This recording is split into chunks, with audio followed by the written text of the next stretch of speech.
By midday, all of Panchala will be speaking of one arrow. But before the arrow, there is a princess born from flame, a hall full of kings, and a bow waiting like a coiled storm. You arrive on the morning when men think they have come to win a bride, and fate is already smiling to itself. So, before you get comfortable, take a moment to like the video and subscribe, but only if you genuinely enjoy what I do here. And let me know in the comments where you're tuning in from and what time it is for you. It's always fascinating to see who's joining us from around the world. Now, dim the lights, maybe turn on a fan for that soft background hum, and let's ease into tonight's journey together. You're in Panchala before sunrise. The city is not asleep. It only pretends. Oil lamps still glow in the blue dark lanes, their wicks being pinched, trimmed, lifted again by careful fingers. From upper balconies, servants shake out long garlands of jasmine and marigold. Their petals brush the stone walls and release a sweetness into the air. You can smell sandalwood paste, fresh rice, damp clay, and the faint iron scent of polished weapons. A drum sounds somewhere ahead. Just one beat, then another. Men are testing the skins before the crowds arrive. The rhythm rolls down the street and slips beneath doorways. Temple bells answer from a distance. Conch shells rise and fade. Somewhere a horse stamps, impatient already, as if even the animals know this will not be an ordinary wedding day. The heat has not fully arrived yet, but it is coming. You feel it waiting in the stones. Panchala is dressing itself carefully. Courtyards are swept. Thresholds are painted with fresh designs in rice flour and vermilion. Brass vessels shine near doorways. Perfume sellers are already grinding pastes of vetiver and camphor. Flower girls thread blossoms onto cord with the speed of rain. Cooks bend over broad pans of ghee, and the smell floats over everything, rich and warm, promising that by noon, every guest in the kingdom will be fed, praised, and judged. Because everyone is judging everyone today. That is part of the fun. You pass a cluster of boys carrying bundles of sugarcane. They walk with the solemn pride of ministers on state business, though one of them is clearly more interested in chewing his own cargo. Near the market arch, two old women have stopped pretending to buy lentils and are doing what old women do best. They are passing rumors back and forth with devotional focus. A king from Chedi has arrived with elephants in silver bells. The princes of Kashi came before moonset. The Vrishnis are on the road. No, they are already here. No one knows anything. Everyone knows everything. And through every version of every rumor drifts the same name. Draupadi, Krishna. The dark-eyed princess of Panchala, the daughter of fire. You hear of her before you see even the first banner of the great assembly hall. Her name moves through the streets like incense smoke, curling under awnings, climbing stairwells, slipping between strangers. Men lower their voices when they speak it. Women lift their brows.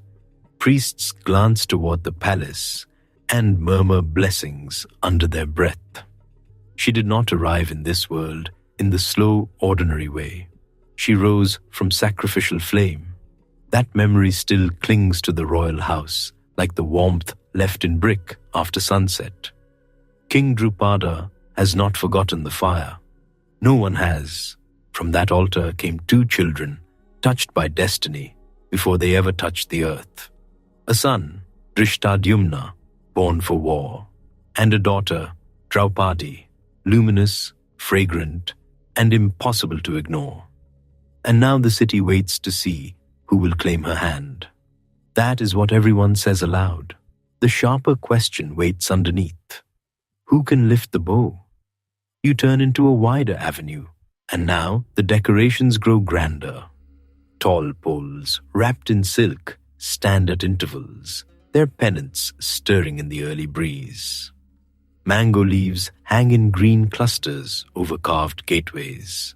Guards in polished armor take their places, straight-backed and serious, though one of them is fighting a losing battle with a sneeze brought on by too much flower dust. He is trying to look majestic while losing a fight with flower dust. Ahead, the palace rises pale gold in the morning light. Its walls are washed clean. Its balconies are heavy with banners. Priests move in white along the inner courtyards like calm birds. Servants cross and recross with trays of lamps, pitchers of water, heaps of lotus petals, folded cloth, jewel boxes, stools, parasols, fans. Everyone is hurrying, but in that special palace way that tries to look graceful while nearly colliding with 3 other people. You can feel the center of the day before you reach it. The great hall has been prepared. Inside waits a challenge, so elegant it feels almost cruel. A massive bow, a target set high, a feat of aim and strength so difficult that even speaking of it makes men straighten their shoulders. The gathered kings and princes will enter one by one in silk and gold, each convinced his hands are steady, his back unbending, his name favored by fortune. It is the kind of public trial every proud man fears and every proud man still attends. No one comes to Panchala for a quiet afternoon.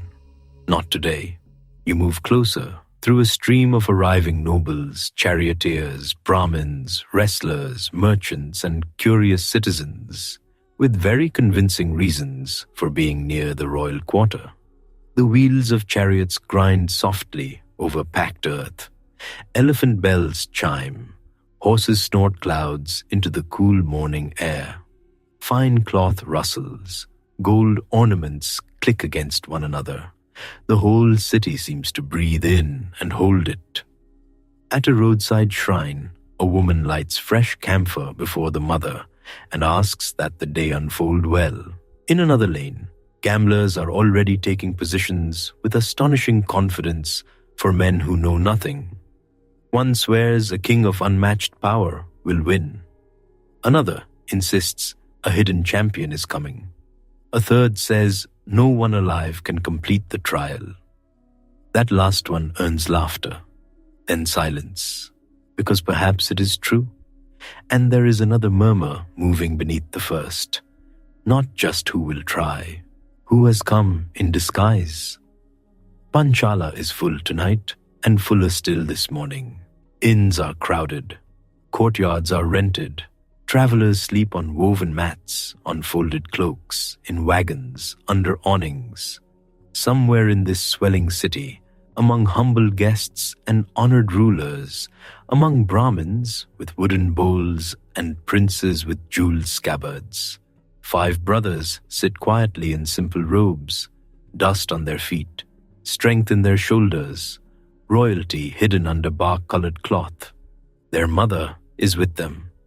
Their past still smolders behind them, like a house escaped by a tunnel and a breath held too long. They have wandered through forests and strange lodgings, eaten plain food, answered to false names, and learned the discomfort of anonymity. The good news, no one is trying to seat them on a throne this morning.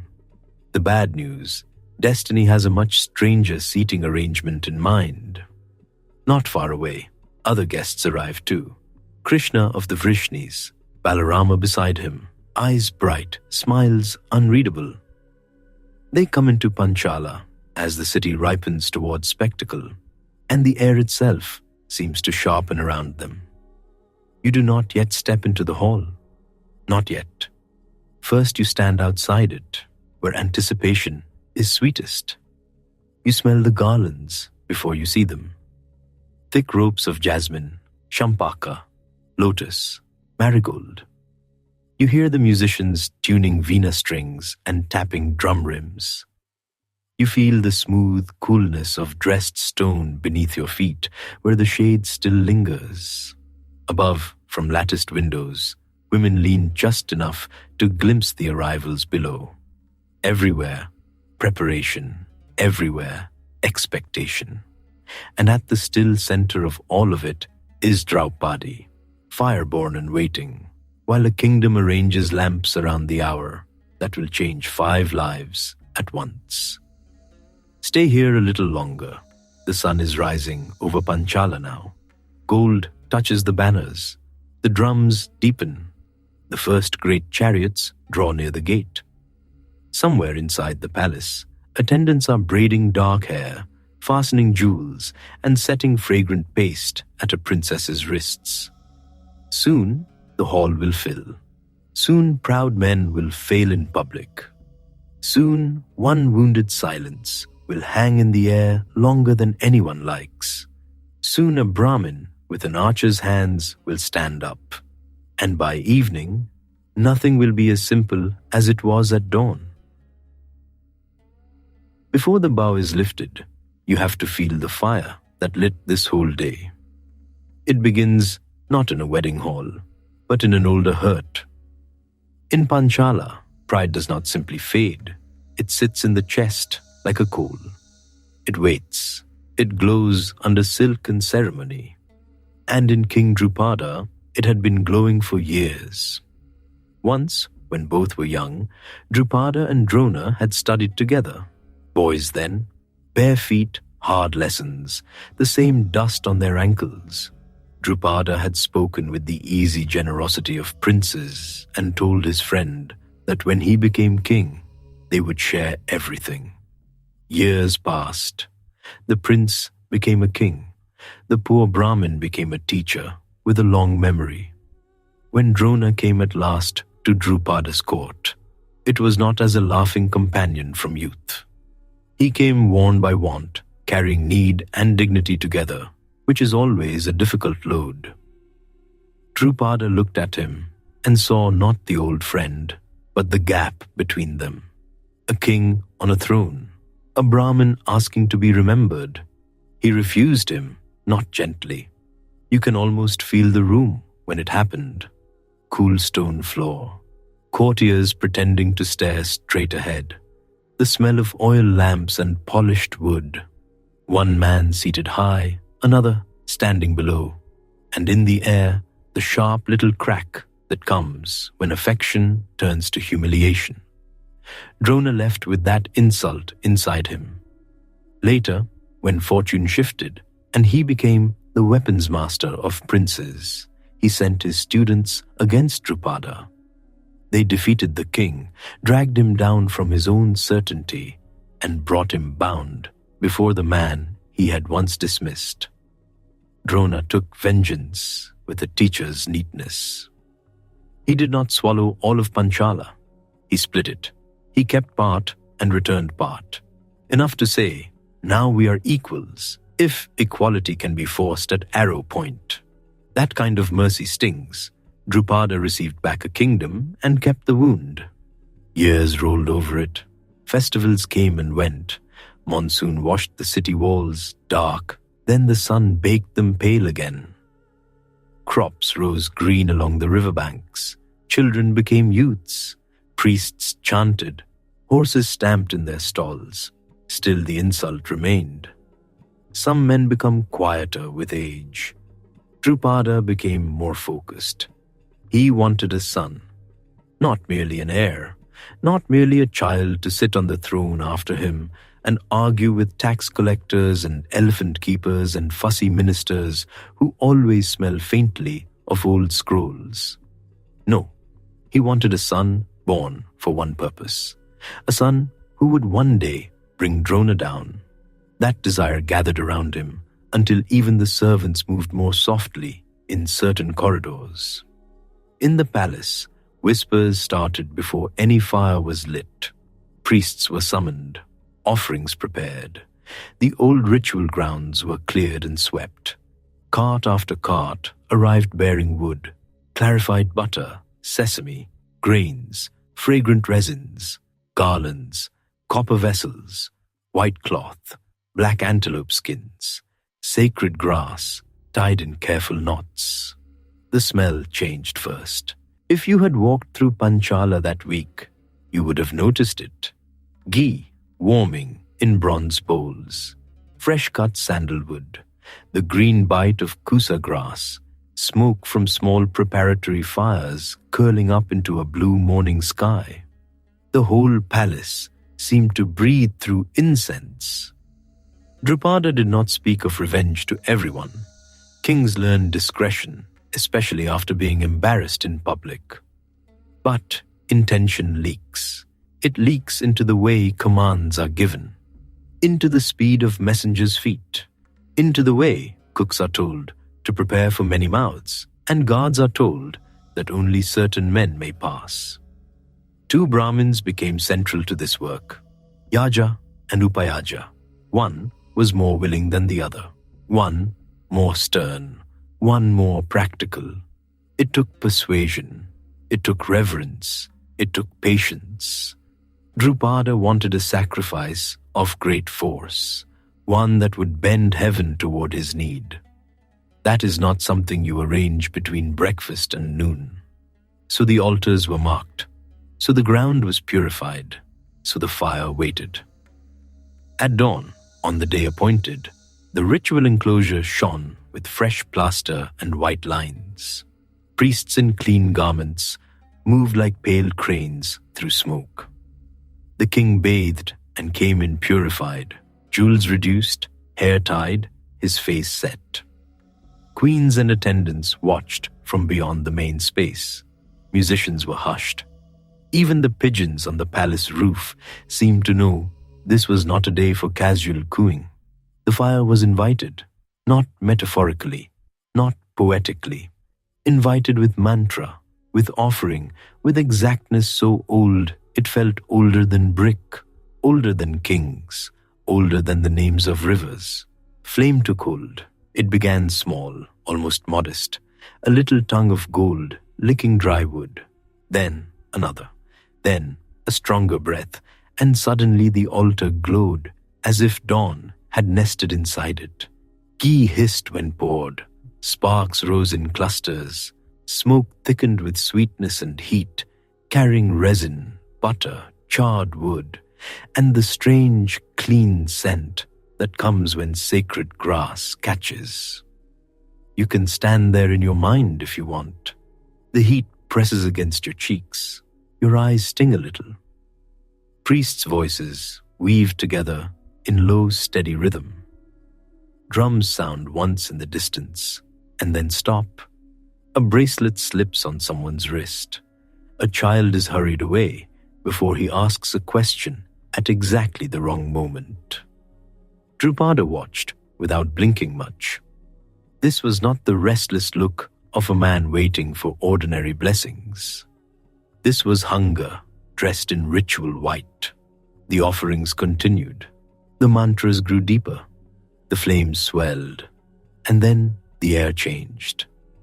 People in old palaces always claim afterward that they knew the moment before it happened, that the wind paused, that the birds went silent, that the fire leaned in a certain way.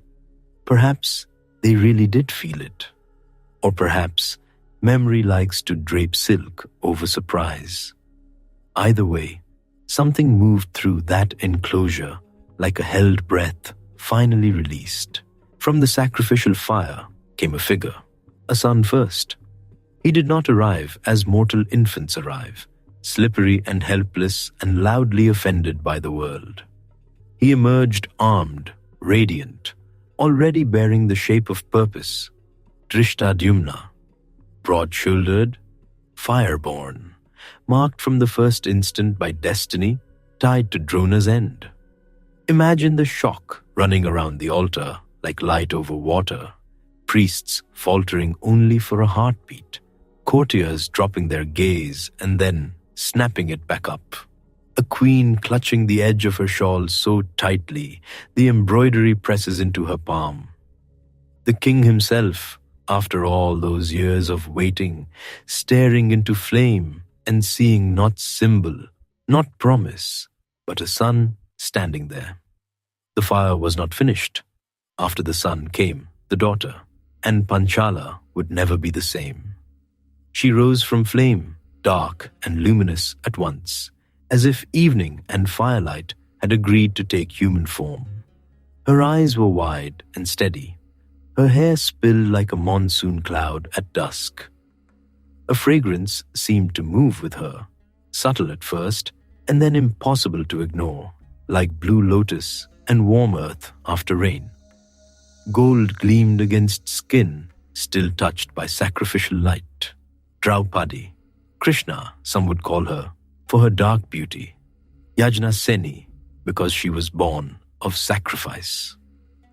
Even before anyone found the right breath to praise her, the feeling around her was already strange. Not merely delight, not merely wonder. There was beauty, yes, enough to unsettle a whole, but there was also force, a sense that she had not come into the world to decorate anyone's court and smile pleasantly while old men discussed borders. She stood there with the fire behind her, and the fire, for once, looked like the lesser thing. The priests spoke of signs. The air trembled with it. Drishtadyumna was destined for Drona. Draupadi, it was said, would change the course of kings. That sort of prophecy does not make life simpler. It makes everyone around you nervous in silk. The palace celebrated, of course. How could it not? Conches sounded. Bells rang. Offerings multiplied. Servants ran. Musicians, finally released, played as if the city itself had found a pulse. The kitchens nearly lost their minds. Huge pots steamed with rice and lentils. Ghee lamps were lit by the hundred. Courtyards filled with flowers. The smell of jasmine battled valiantly with the smell of horse and hot bronze and cook fires. Jasmine won in the inner chambers. The stables, predictably, remained loyal to themselves. Drupada had what he wanted. A son born to answer insult, a daughter born under omen and wonder. But having such children is one thing, raising them inside expectation is another. Drishtadyumna grew beneath the weight of a purpose everyone knew. He was trained with seriousness from the beginning. Masters came and went. Bows were tested, swords balanced, horses chosen. The clang of practice rang through courtyards at first light. Dust rose under young feet. Sweat darkened tunics. The boy's life moved toward one horizon, and everyone around him could see it. Draupadi's upbringing was different and not easier. A princess always lives watched. A princess born from sacrificial fire lives watched by everyone, including the lamps. She learned the arts expected of royalty: music, household order, the rhythms of ceremony, the listening face one must wear when elders tell long stories they adore and younger people endure. She learned the names of kings, the map of alliances, the moods of visiting envoys, the dangerous importance of saying little and hearing everything. She walked among polished corridors where her birth was never forgotten. Servants lowered their eyes when she passed, then looked up the instant she was gone. Women in the inner chambers discussed jewels and omens together, because in palaces, those two things are apparently cousins. Priests blessed her. Poets tried to describe her and usually ended up sounding overheated. Guards straightened. Messengers stumbled over titles. And everywhere, just below speech, there lingered that murmur. She was born for something great, and greatness is rarely restful. You can feel those years in the palace if you pause there. Afternoon heat lying heavy on red stone. Peacocks crying from the gardens with the theatrical sadness only peacocks can manage. The cool relief of shaded halls, anklets on marble, ink drying on palm leaf records. Young princes in training yards trying very hard not to stare when the fire-born princess crosses a balcony above them. Drupada watched both children closely. His son was a weapon to be honed. His daughter was something more complex. He knew beauty gathered power. He knew marriage rearranged kingdoms more efficiently than armies when done at the right moment. And he knew, deep in the chamber, where old humiliations sleep lightly, that somewhere in the world there were warriors worthy of the daughter born from his fire. One name moved through those thoughts more than others: Arjuna. By then the fame of the Kuru prince had travelled far. Drona's brilliant student, archer without equal, the young man who seemed to make impossible feats look almost rude in their ease. Drupada knew that name very well. How could he not? It was one of Drona's shining triumphs. And yet, there is irony in the world, and kings must sometimes feed on it. What if the daughter born from sacrifice were won by Arjuna himself? What if the finest student of Drona entered Drupada's house as son-in-law? What if the web of injury tightened into something unexpected? So hope and planning began to braid together, not openly, nothing so clumsy. Royal intentions rarely walk through the front gate waving. Instead, Drupada built time around the idea. As Draupadi came into her full youth, word of her beauty spread beyond Panchala. Caravans carried descriptions from market to market. Bards embroidered those descriptions until she sounded half woman, half flame. Kings heard, princes heard, mothers with ambitious sons heard, and suddenly became extremely devotional. Jewelers in several kingdoms became suspiciously prosperous. Drupada let the rumors ripen. He did not rush. A Swayamvara would come, yes, a gathering where princes and kings might seek her hand, but not a simple one, not a parade of men showing off jewels and lineage while elders nodded and pretended this was about choice alone. No, if fate had sent this daughter through sacrificial fire, then her marriage would need a test worthy of the heat. The hall began as a thought, then sketches, then measurements, then orders barked before sunrise. Craftsmen arrived from many places, carpenters with sawdust in their hair, masons with lime on their hands, bronze workers carrying tools wrapped in cloth, painters, polishers, gold leaf men, weavers, garland makers, stone cutters, lamp hangers. Every one of them had opinions. None of those opinions matched. This is how great things are built. The site chosen for the pavilion was broad and carefully placed, close enough to royal quarters for splendor, open enough for crowds, secure enough that armed kings could be watched without anyone saying openly that armed kings needed watching. Foundation lines were marked in chalk and cord, pillars rose, timber groaned into place. Platforms were set for nobles, priests, kings, musicians, attendants, guards. Entryways were widened, screens arranged, banners commissioned, rugs woven, bronze lamps counted, polished, recounted, and polished again, because no one trusts the first count when royalty is involved.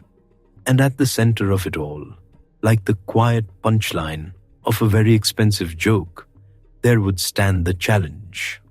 A mighty bow, heavy, stubborn, made to test strength before skill even had its chance. Above, a revolving target. Below, a reflective surface through which the archer must aim, not merely shoot, not merely strike. Strike what turns above while looking below.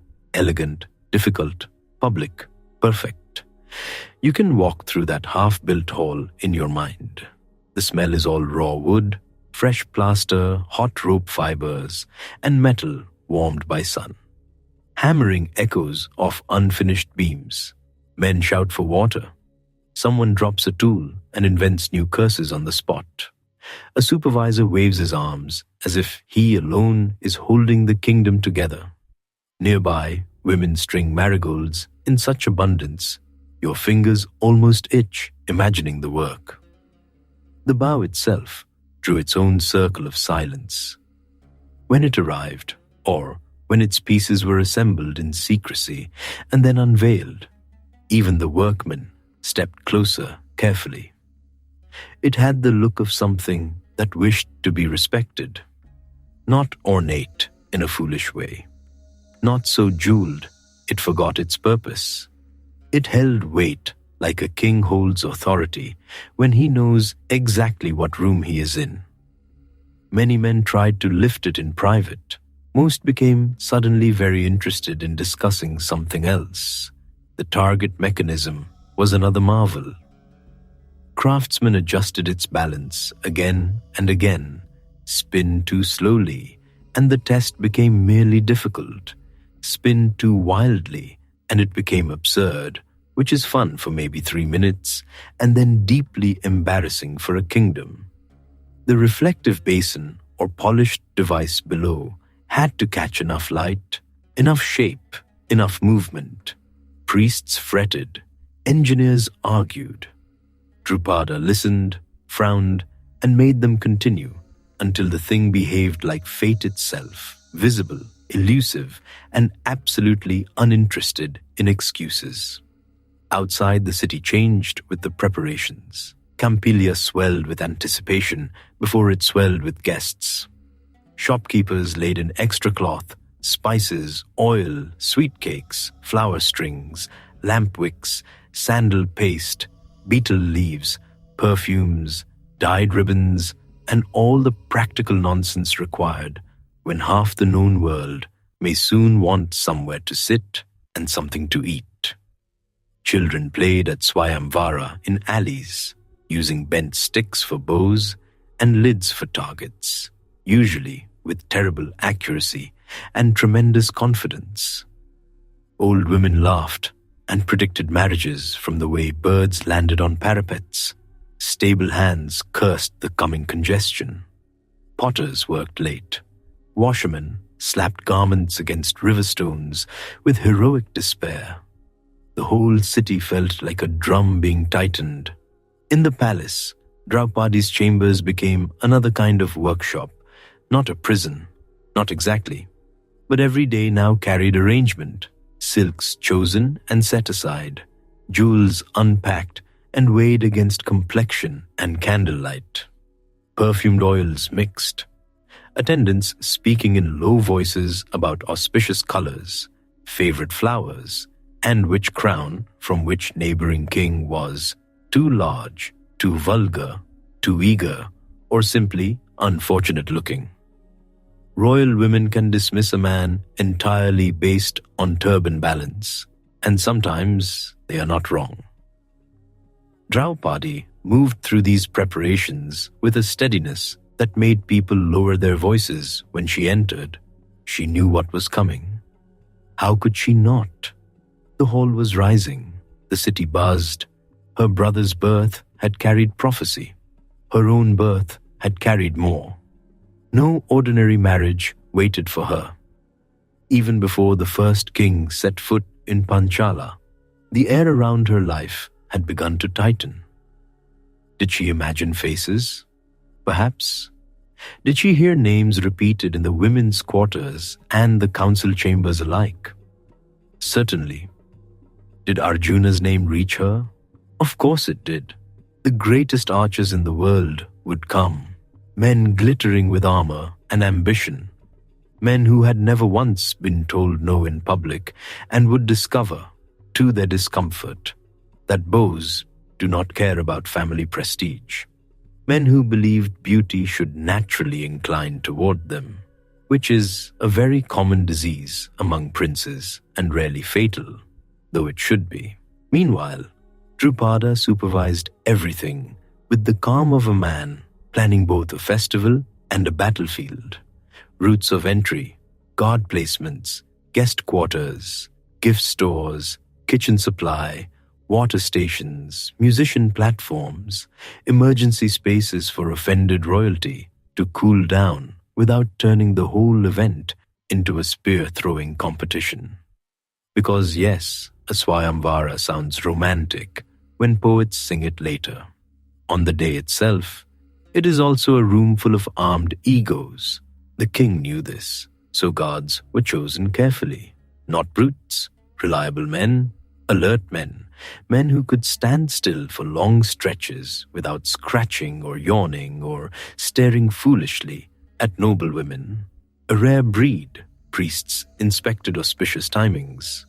Astrologers looked at stars until their necks hurt. Invitations went out in waves, written and oral, carried by messengers who understood both speed and flattery. Panchala would welcome kings, princes, heroes, allies, rivals, men with elephant cause, men with only lineage, men with both, and men with neither but enough nerve to arrive anyway. Draupadi wanted the great archers there, all of them, especially one. Sometimes, late in the evening, when the labor of the day had quieted and only the softer palace sounds remained, he would walk the nearly finished hall. Lamps would be set in niches, but not yet lit. The polished floor would hold the last gold of sunset. Garlands, still fresh, would breathe out marigold and tuberose into the cooling air. The target above would hang still for the moment, innocent-looking. The great bow would rest nearby, silent and heavy. You can walk beside him then, your sandals whisper on stone. The day's heat lifts slowly from the walls. Somewhere far off, a conch sounds from a temple. A workman coughs in the courtyard and is answered by another. Night birds begin. Draupadi looks up at the apparatus. He looks toward the place where his daughter will stand. He looks toward the entrances through which kings will come in peacock splendor, carrying pride like second armor. And perhaps, in those quieter moments, he sees not only revenge, not only alliance, not only royal strategy. Perhaps he sees the dangerous thing every parent sees at least once, that a child can become the center of forces too large for any one household to control. Drishtadyumna, fireborn, would stand beside his sister when the day arrived. He too had grown into the shape of fate, warrior shoulders, alert eyes, a prince with purpose braided into his name. He knew the hall's arrangements. He knew the challenge. He would announce it. He would watch every man who tried. He would also watch the crowd, because when disappointed kings start shifting in their seats, wise men notice. Brother and sister, both born from sacrifice, one for the field, one for the turning of dynasties. The hall neared completion. Color flooded it. Crimson banners, white canopies, gold-work borders catching lamplight, seats draped in rich cloth, railings polished until they reflected faces, great braziers cleaned and filled, flower garlands hung so thick in places that the air itself seemed sweetened. At the edges, soldiers stood in ceremonial order, which is just military discipline wearing jewelry. The challenge was tested one final time. The target spun, the reflection flickered, the bow resisted, then bent in skilled hands. It would do. Outside the city walls, roads would soon fill. Inside the palace, trunks were opened, perfumes uncorked, rice stored, betel prepared, musicians rehearsed, elephants bathed, priests memorized their sequences again, because there is no shame in reviewing when half the kings in Bharatavarsha are about to watch you. And in her chambers, Draupadi waited. Not idly, not dreamily. She was the daughter of sacrificial fire. Waiting around her did not feel soft. It felt gathered, like still flame before wind touches it. The night before the first guests were expected, Panchala barely slept. You could smell smoke from cooking fires drifting up into moonlight. Hear late footsteps in service corridors. Hear the dull thump of carpets being laid, the last clink of vessels being stacked, the mutter of gate captains reviewing lists, the nervous laugh of young attendants who had been awake too long and suddenly found everything funny, including things that were absolutely not funny. Above it all, the stars held their places. Below, the hall gleamed. A wedding pavilion, yes, and something else too. A net cast wide, a challenge polished bright, a doorway through which destiny was expected to walk in wearing jewels. Soon the roads would answer. Soon kings would gather. Soon a princess born from fire would stand beneath the turning target, and the whole world would lean forward. But for now, stay here one moment longer, in the quiet before dawn, in the scented dark of Panchala, where garlands sleep in baskets, where lamp wicks wait dry and curled, where the great bow rests on its stand like a coiled vow, where a father's old wound, a daughter's strange birth, and a city's shining preparation have all come together under one roof. The fire has already spoken. Now the archers are coming. The smell changes first. Not palace smoke now. Not sacrificial ghee and sandalwood. Road dust. Tamarind leaves warming in the sun. A little ash from last night's fire. Lentils bubbling in a blackened pot. Wet clay where someone poured out washing water at dawn. And while Panchala dresses itself in silk and gold, 5 brothers come toward it in plain cloth and borrowed quiet. They walk with their mother. They walk like men who have learned not to look over their shoulders too often, because that too can betray you. They carry staffs. They wear the white and ochre of wandering Brahmins. Their hair is tied simply. Their speech is careful. And still there is something about them. You see it when Bhima forgets himself and lifts a bundle that should take 2 men. You see it when Arjuna's hand moves toward a sound before his mind has named it. You see it in Yudhishthira's back, straight as a king's, even under rough cloth. You see it in Nakula and Sahadeva, too clean in their movements, too measured, as if even hunger has not quite taught them how to slump properly. They are hiding. They are not very good at looking ordinary. Kunti knows it. So she keeps them moving, morning to noon, noon to evening, village edge to mango grove, shrine to riverside. They sleep where they can and leave before the world has fully woken. News travels faster than feet in those days. A merchant hears one thing in a market and repeats it at the next caravan halt. A potter hears another beside a well. A shepherd adds his own version by sunset. A house burned in Varanavata. Princes lost, or maybe not lost. Maybe ghosts, maybe fugitives, maybe ashes, maybe rumor wearing a prince's face. So they keep walking. The road toward Kampilya winds through fields of barley already cut low, through patches of sal forest where the shade feels like mercy, through villages where children stare openly and old women stare harder. The land of Panchala waits ahead, rich and busy, full of ponds and shrines and wheat and gossip. At noon the heat presses down like a hand. You feel it on your neck. The cloth at your shoulder sticks. Your sandals gather grit. Even the crows sound tired. They stop beneath a peepal tree, where the roots push through the earth like knotted fingers. Kunti sits first, because she is wise enough to do so, before the boys begin that polite nonsense, where everyone insists someone else rest. Bhima fetches water from a nearby tank in a clay pot that looks almost silly in his hands. Sahadeva lays out leaves. Nakula shakes dust from a folded cloth with the care of a man who once knew linen finer than this and is trying not to remember.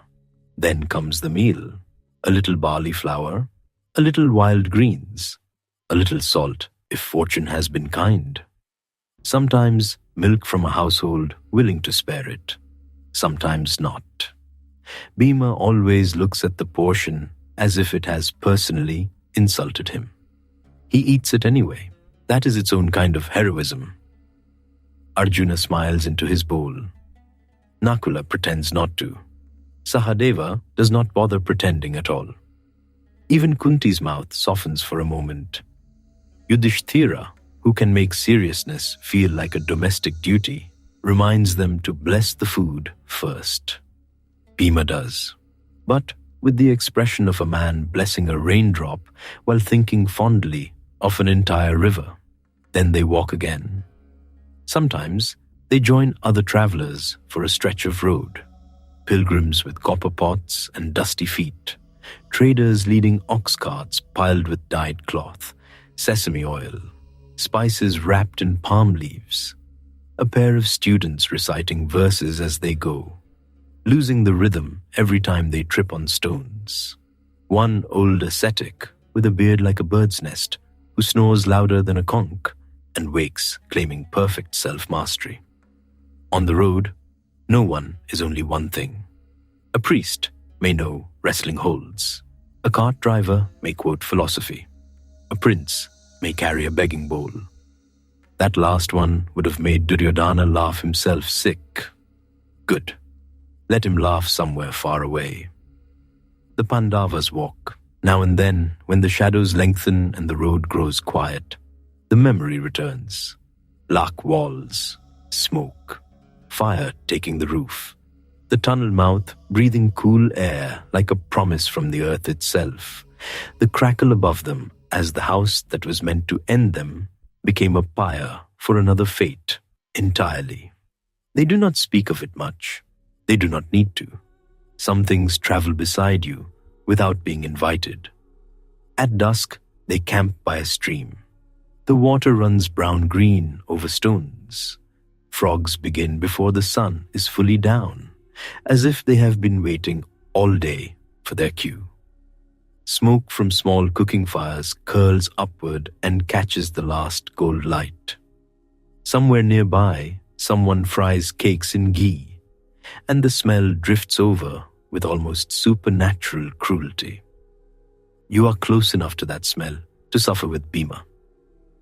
He turns his head like a hunting lion. Kunti tells him with one look to remain seated. He remains seated. Barely. A farmer's family shares coarse cakes with them, asking the usual questions. Where have they come from? Which teacher sent them wandering? Whether they have heard the news from Panchala. The king's daughter, they say, fire-born, dark as rain-cloud shadow, and bright as a flame's heart. Kings from every direction are going to Kampilya. The roads are filling already. There will be music, contests, elephants painted in vermilion, and enough food to make even the gods pause. Bhima becomes deeply interested. Arjuna pretends not to be. Yudhishthira lowers his eyes in suitable Brahmin modesty and asks what sort of contest. A great bow, the farmer says, a target above, a test no common man could manage. The daughter will garland the victor herself. The stream keeps talking over the stones. The frogs keep singing. The fire pops, and something passes through the brothers then, quick and bright, like the first cool wind before rain. Not certainty, not yet, but direction. The next days bring more travelers and more noise. Panchala is drawing people in the way a lamp draws moths. Every road points there. Chariots begin to appear, then horsemen, then long processions of servants carrying bedding, vessels, parasols, rolled carpets, trunks of garments, baskets of fruit, cages of birds, meant for noble amusement. Princes travel like moving households. Some carry musicians with them, because apparently silence is intolerable for the well-born. Others carry cooks, perfumers, astrologers, wrestlers, jewelers, and men whose only job seems to be shouting for everyone else to move aside. The roads become lively, crowded, and faintly ridiculous. A royal elephant blocks an entire ford one afternoon because it decides, with immense calm and complete authority, that it would rather bathe than cross. 10 servants shout, 2 mahouts plead. A prince fumes beneath a jeweled parasol. The elephant continues bathing. You can hear Bhima trying not to laugh. He fails. Fortunately, he disguises it as a cough. The brothers keep to the margins when great parties pass. Heads lowered, steps measured, dust on their hems, but their eyes miss little. Arjuna notices weapons bundled in chariot racks and the way certain men carry themselves. Sahadeva notices banners and crests. Nakula notices horses, of course. Nakula would notice horses in heaven, in hell, or while half asleep underwater. Yudhishthira notices tempers. Bhima notices food. Kunti notices everything. One evening, they stop at a wayside rest where travelers have crowded beneath long thatched shelters. Oil lamps burn low and smoky. Rice boils in huge bronze pots. The smell of cumin, onions, and hot ghee settles over the place like a blessing. You sit there in the warm dark with them, knees drawn up, listening. A group from Chedi argues about which kings have already arrived. Someone from Matsya swears he saw the Kuru prince Duryodhana's standard 2 roads back. A merchant says Karna of Anga has come too, all gold armor and fierce silence.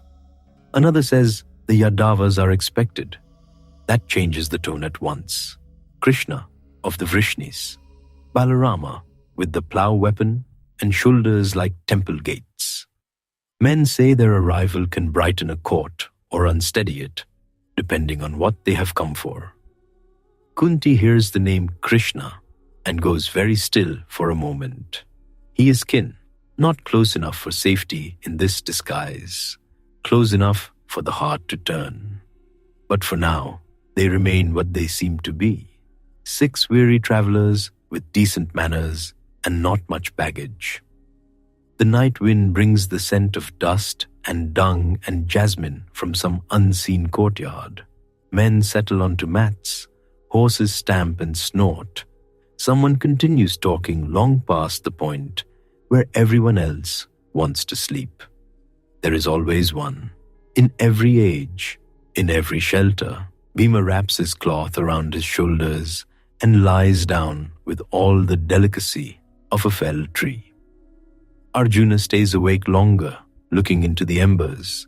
Kampilya is close now. The city announces itself before you see its walls.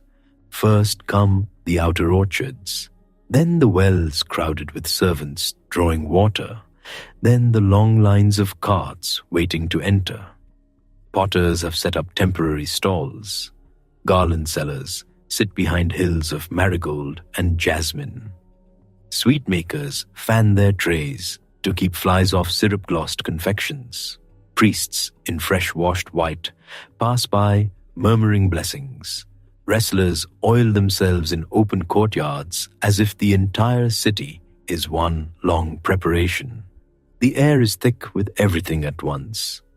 Incense, sesame smoke, elephant musk, fresh-cut sugarcane, boiled milk, trampled flowers, the hot iron smell of tools on stone where workers are still finishing what should have been finished yesterday. Kampilya is not merely hosting a wedding, it is swelling into an event. At the gates, guards struggle to maintain order. Chariots creak, horses toss their heads, servants shout family names, beggars choose their positions with excellent strategic instincts. Boys run messages, monkeys watch from parapets with the superior expressions of creatures who pay no taxes and fear no protocol. The Pandavas stand in line among Brahmins, students, pilgrims, and curious wanderers. Their garments are plain, their bowls are simple, dust has done the rest. Still, as they move through the gate, more than one gatekeeper glances twice. Sometimes, greatness is annoying that way. It leaks. Inside the city, the crush deepens. Houses are draped with cloth. Doorways are painted fresh. Banners move overhead in strips of red, gold, blue, and white. Conches sound at intervals from the palace quarter. Drums answer from temple courtyards. Every guest house is full. Every stable is strained. Every cook is sweating over a fire large enough to appease a small army. Kunti and her sons do what hidden people do. They find the Brahmins. Where Brahmins gather, one more family can disappear inside the fold of routine. There is always room for another mat, another bowl, another face in the prayer line. A potter, generous and practical, offers them shelter in an outer quarter near a lane of craftsmen. His yard smells of damp clay, straw, and kiln smoke. Stacks of cooling vessels line one wall like patient brown moons. This will do. It does more than do. It shelters them. That evening, the brothers sit in the courtyard while Kunti speaks softly with the women of the house. A child peers at Bhima from behind a water jar, uncertain whether he is man, hill, or possible local deity. Bhima, who can be unexpectedly gentle, wiggles his fingers at the child until the child hides again and then peeks out grinning. Simple things return first after danger. A roof, a warm bowl, the sound of someone grinding grain nearby. A mother not having to watch the road while her sons sleep. Night comes warm and busy. Kampilya does not quiet easily now. Music drifts from rich houses, reed pipes, venas, laughter, hooves on packed earth, the rumble of late arriving wheels. From the palace district comes the faint pulse of drums, testing ceremonial rhythms again and again, until even the air seems strained. You can feel the city holding its breath and talking over itself at the same time. The next morning, Krishna arrives. He does not enter unnoticed. No one carrying that kind of stillness ever does. The Yadava party comes with proper dignity, but not excessive fuss. Balarama gleams pale and broad beside him, powerful as a riverbank in flood season. Krishna is darker, quieter in his movements, though quiet is not the same as small. Silk catches light at his shoulder. Jewels flash and then seem somehow less important than his smile. Men bow. Women look twice. Courtiers hurry. Heralds nearly trip over their own announcements. The city receives them gladly. They pass through streets already crowded, past painted elephants and flower sellers and boys climbing anything climbable for a better look. Priests offer blessings. Merchants murmur of auspicious arrivals. A drummer loses the beat for a moment, staring. Krishna notices everything. That is part of the trouble with him.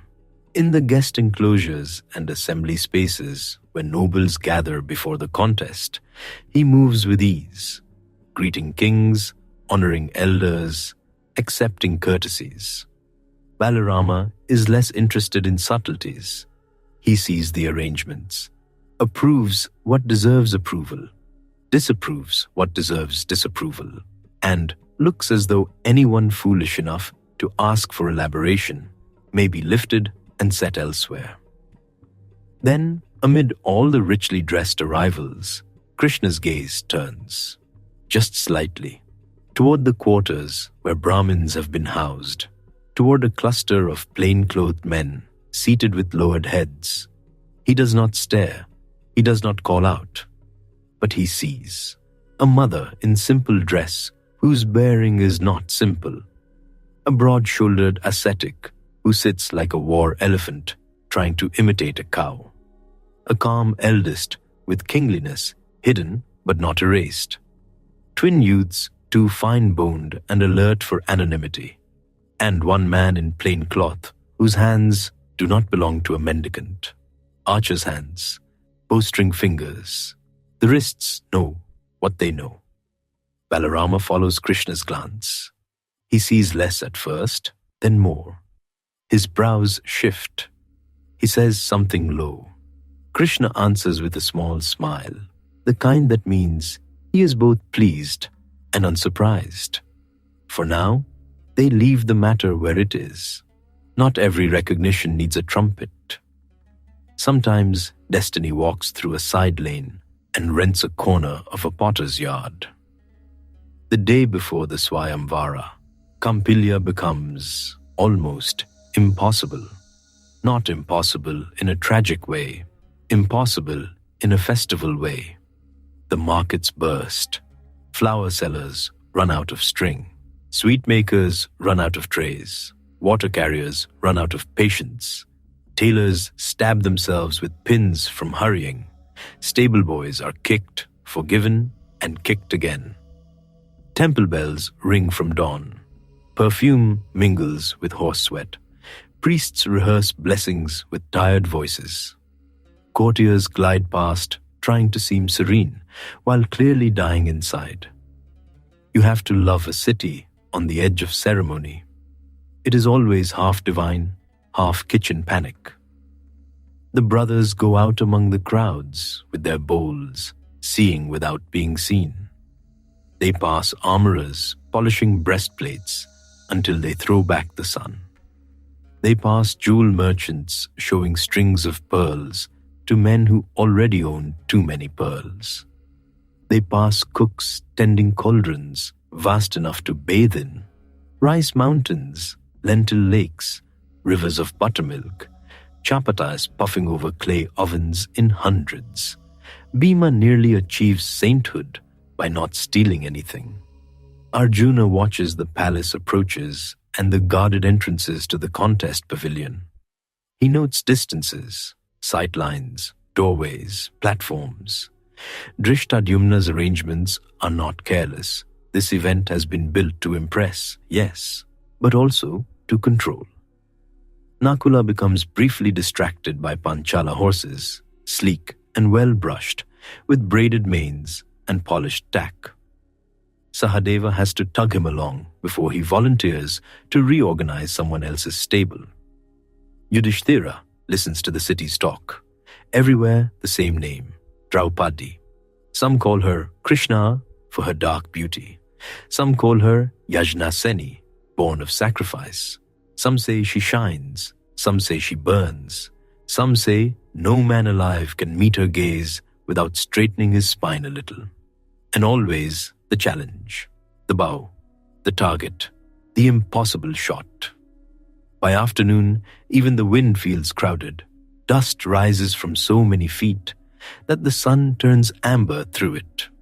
Street dogs weave expertly between processions. Drummers announce this king, then that one. Chariots from distant lands roll in with bells at the harness. Their wheels leave sharp tracks in the packed road, only to have them trampled over at once by sandals, hooves, and elephant pads. You stand at a crossing, and the whole of northern India seems to move around you. Then evening lowers itself over Kampilya in layers. First, the gold light on banners, then the lamps, then the smoke from 1,000 hearths, then the moon beginning to silver the upper edges of the palace roofs. The city softens without becoming quiet. It only changes instruments. Day shouts, night hums. In the potter's yard, supper is simple again. Rice, a thin stew, a little curd, a handful of roasted gram. Kunti serves her sons with the old steadiness that can make poverty feel almost orderly. The clay cups are cool in the hand. Kiln heat lingers in the wall behind them. Somewhere nearby, a woman sings while putting a child to sleep. Farther off, A conch sounds from the palace, long and low. Tomorrow. That word hangs over them all. Bhima stretches his legs and complains softly that if this famous contest does not also include a feast worth remembering, Panchala has mismanaged the whole enterprise. Sahadeva smiles into the dark. Nakula says nothing, but his shoulders shake once. Arjuna is quiet. Yudhishthira, quieter still. Kunti looks at them one by one. No speeches, no grand instructions. She has already carried them through too much for that. Only a long glance. Stay careful. Stay together. Remember who you are, even while no one else does. The night air smells of cooling dust and faint jasmine. From very far away comes the muted rumble of elephants shifting in their tethers. Someone in the next yard snores. A cartwheel squeaks. A lamp sputters and is trimmed. Above them, the stars are clear. 5 brothers sit under them in plain cloth. A mother sits beside them. Across the city, in halls bright with oil lamps and guarded doors, kings settle onto carved beds and imagine victory. They picture a garland lowered over their heads. They picture Panchala joined to their name. They picture the princess turning toward them. They do not picture the potter's yard. They do not picture the dusty Brahmin with the archer's shoulders. They do not picture Krishna smiling faintly into the night, as if some long-awaited note has finally been struck. But morning is coming, and when it comes, Kampilya will open its great jeweled mouth and swallow them all. For now, though, stay here a moment. You can feel the packed earth still warm beneath your palm. You can smell ash, clay, and the last of supper. You can hear the city breathing in its sleep, too excited to sleep deeply. Somewhere beyond the roofs, garlands wait in cool rooms. Somewhere, the great bow waits, and in the dark before the contest, hidden almost comically in borrowed holiness and road dust, the men fate has been walking toward all along close their eyes beneath a potter's roof and rest. By midday, the city has emptied into one hall, and every eye turns when her anklets begin to sound. But not yet. First, the pavilion must gather itself. The Swayamvara hall rises at the heart of Kampilya, like something half palace, half dream.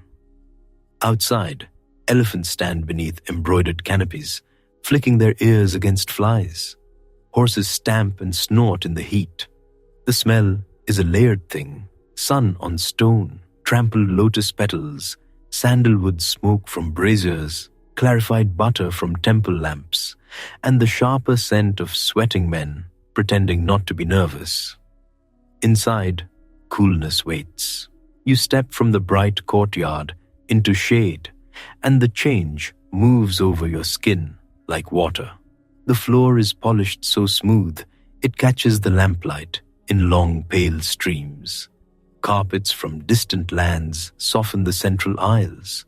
Tall columns wrapped in garlands hold up a high roof painted with curling vines, cloud patterns, and golden birds that seem almost ready to lift free and fly. Everywhere, color. Red banners heavy as ripe pomegranate skins. Blue silk draped from beam to beam. White jasmine ropes looped between pillars. Gold fringe trembling whenever a servant passes too quickly. At the far end of the pavilion stand the seats reserved for kings. Jeweled thrones, carved chairs, cushioned benches, low platforms layered in fine cloth. Every throne seems determined to announce that its owner is the greatest man alive. Every owner seems determined to agree. And between them all, in the open center, stands the thing they have come to face, the bow. It rests on a broad platform of dark wood. Even at a distance, it looks massive, almost stubborn. Its curve is deep and powerful, the kind of curve that makes your own shoulders ache in sympathy. Metal gleams along its limbs. The string waits nearby, coiled and thick. No easy chord for festival tricks. This is not a toy designed to flatter princes. This is a test meant to embarrass them in public. Above it, hanging high from a mechanism fixed near the rafters, turns the target. A wheel spins slowly, almost lazily, as if it has all day. From it is suspended a crafted fish, bright and sharp-edged, its eyes small as a coin. The fish turns with the wheel. Light flashes off its scales. One moment you see its belly, then only its tail, then the hard glint of the eye, then nothing useful at all. Below, set into the platform, is the reflecting pool, still water in a shallow basin, lined with dark stone. The challenge lives there. The archer must not look up directly. He must stand below, look only into that water, and through shifting reflection, send an arrow into the eye above. It is the kind of task that sounds simple only to people who have never held a bow heavier than a flower garland. Men stare at it and swallow. The pavilion fills in layers, kings from the east, princes from the west, broad-shouldered warriors from the plains, mountain lords in thick ornaments, men scented with saffron, men scented with leather and horse, men carrying so much gold on wrists and neck that you begin to wonder whether they came to win a bride or start a jewelry market. Helmets gleam, arm rings flash, gems wink from turbans and crowns, silk rustles everywhere, and beneath it all, a current of rivalry hums like a plucked string. You can feel it in the room before anyone speaks. Ambition has a temperature. It makes the air warmer.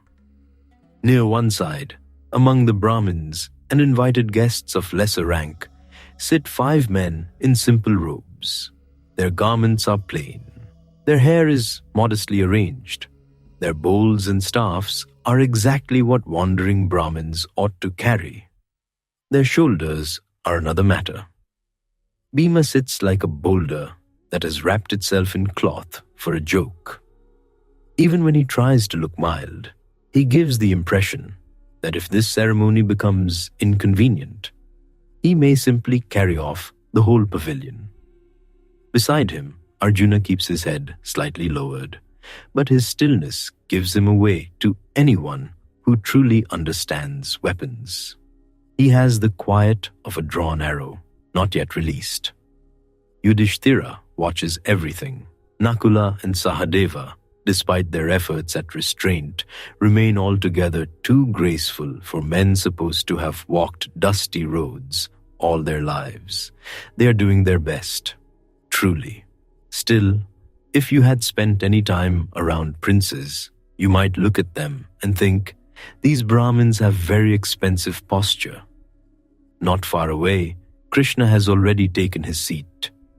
He wears ease as naturally as others wear armor. Balarama sits near him, broad and splendid, white-robed, powerful as a storm cloud lit from within. Around them gather Yadava chiefs, bright with jewels and confidence. Krishna's gaze moves once across the hall, then returns, then lingers a fraction longer on the 5 Brahmins than on anyone else. He says little. He does not need to. There are moments when recognition is quieter than speech. Drupada enters to formal honor. Priests move before him, scattering petals. Musicians sound conches. The note swells under the roof beams and seems to press against everyone's ribs. The king of Panchala wears white and gold, his beard oiled, his face composed. Yet, even from a distance, you can see the set of his mouth. He has waited for this day too carefully to be calm. Drishtadyumna walks beside him, fire-born son of fire-born purpose. He is young and radiant, armed but ceremonial. A prince shaped like a vow someone once spoke over hot coals. He looks around the hall with a bright, measuring gaze, taking in the kings, the bow, the waiting pool, the rafters, the doors, the guards. Nothing in him appears sleepy. This is not a man likely to miss much. Attendants move through the aisles with trays of sandal paste, betel leaf, cool water in silver vessels. Perfume rises each time they pass. Somewhere near the musician's platform, someone adjusts a drum skin with tiny taps. A priest coughs discreetly into his shawl. A king from somewhere very proud keeps shifting the rings on his fingers as if one more adjustment might improve his odds. The heat outside presses at the pavilion walls, but inside the shade holds. You can smell wet lotus from the reflecting basin. You can hear the faint chain click of the turning mechanism overhead. You can hear breath, so many men breathing carefully. Then a hush rolls outward from the entrance. It begins as a thinning of sound. A servant stops mid-step. One conversation dies, another falters, bracelets stop chiming, silk falls still. And then her anklets begin, soft at first, silver against polished floor, a rhythm light enough to miss if your heart were not already listening. Draupadi enters with her attendants, and the room changes shape around her. She is dressed in deep blue and flame gold, colors that seem to remember both night and fire. Jewels rest at throat and wrist and brow, but none of them manage to outshine her. Her dark hair is perfumed and woven with flowers. The garland meant for the victor is carried near her, fresh and pale, fragrant as moonlit jasmine. She does not hurry. That would suggest uncertainty, and there is none. She walks with the measured grace of someone who has been watched all her life and learned early how to make watching into a kind of power. Her chin is lifted just enough. Her eyes move across the assembly without lingering too long on anyone. Kings straighten when she passes. Men who have won battles suddenly become very interested in sitting correctly. You are close enough to hear the whisper of her silk, close enough to catch the scent of blue lotus and sandalwood, close enough to feel that odd bright stillness that falls when a room full of ambitious men realizes the prize is also a person, and a person entirely aware of being looked at. Draupadi reaches her place and stands beside her brother. For one heartbeat, 2, 3, no one speaks. The fire-born princess is here, the daughter of Panchala. The woman kings have crossed kingdoms to claim. And she is looking back. Some men meet that gaze with pride, some with hunger, some with calculation, a few with something almost like awe. One or two, poor fools, attempt a smile of practiced charm, so oily you want to hand them a towel. Bhima, from the Brahmin section, watches the room watch her. Arjuna watches the bow. Krishna watches everything. Drishtadyumna steps forward. His voice carries cleanly through the pavilion, trained for command and ceremony both. He names the purpose of the gathering. He presents his sister before the assembled rulers, princes, and heroes. He speaks of lineage, honor, and the right of a kshatriya to prove his worth before taking the hand of so renowned a bride. Then he gestures toward the center, toward the bow, toward the turning fish and the water below. He explains the challenge for those whose confidence may have arrived before their understanding. The bow must be lifted, the string must be fixed. The archer must look only into the reflection below. Through that reflection, he must strike the eye of the revolving fish above. Whoever accomplishes this feat will win Draupadi's hand. A murmur spreads at once. Some men nod as if This were exactly the sort of thing they had expected. Some glance up at the fish, down at the pool, back at the bow, and discover religion. Because one thing is now clear to everyone. This is not going to be easy. The first prince to step forward does so very quickly, which is always a dangerous sign. Confidence that arrives before caution usually leaves with bruises. He is young, broad in the chest, jeweled in the ears, and surrounded by friends who clearly told him all morning that destiny had his name written on it. Destiny at the moment appears unconvinced. He circles the platform, salutes the king, salutes the princess, and grips the bow. Nothing happens. Then something does happen, and it is not what he wanted. The bow lifts perhaps an inch, resists, and then settles back with a heavy wooden complaint. He adjusts his footing, smiles too broadly, tries again, and this time manages to raise it, barely, to one knee. The effort thickens his neck. The tendons stand out in his arms. The room grows attentive in the unkind way crowds can. At last, he gets the bow upright. A little applause flutters from his own companions. Then he reaches for the string. That is where his dignity goes to lie down. The string will not come. He strains. The bow bends only enough to mock him. His face reddens. A bead of sweat slips from his temple. Somewhere in the back, a cough becomes suspiciously shaped like laughter. The prince makes one final effort, loses balance, and must let the bow drop before it takes him down with it. The sound echoes. He bows stiffly and retreats, discovering on the walk back that carpets can be very interesting to look at. Another rises, and another. The contest begins its long work of reducing certainty. Some cannot lift the bow at all. Some lift it and fail to string it. Some string it with triumph, so obvious you almost pity them in advance, because then they turn to the pool, look into trembling water, and understand that the real challenge has not even begun. One warrior releases too soon. His arrow flies high and rattles harmlessly into the rafters. Another stares into the reflection too long, grows dizzy, and nearly shoots a priest. A third manages an impressive posture, a beautiful draw, and then sends the arrow nowhere near the fish. It clatters off a decorative panel. An attendant flinches so hard he drops an entire tray of flower petals, which, to be fair, is the most graceful thing that has happened so far. You sit in the thickening heat of the crowd and watch pride rise, wobble, and collapse in expensive fabrics. The hall has become a festival of disappointed shoulders. Between attempts, servants hurry to retrieve arrows.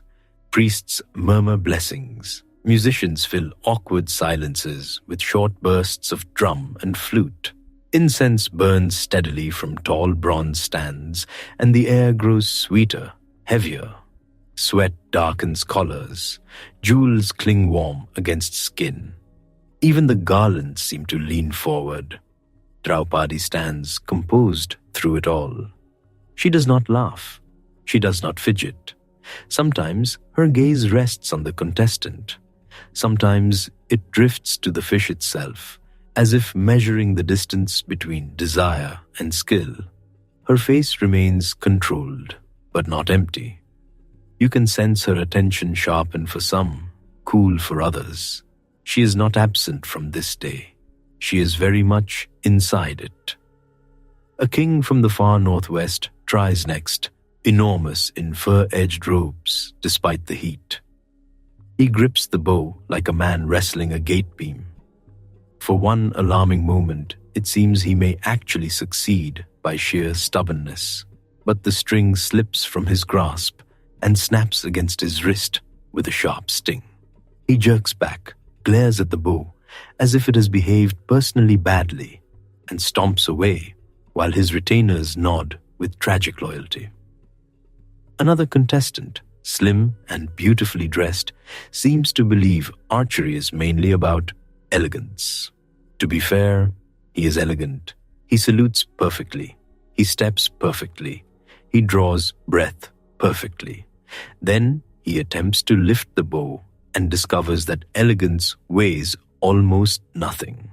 Balarama watches this with the expression of a man trying very hard to remain respectful in public.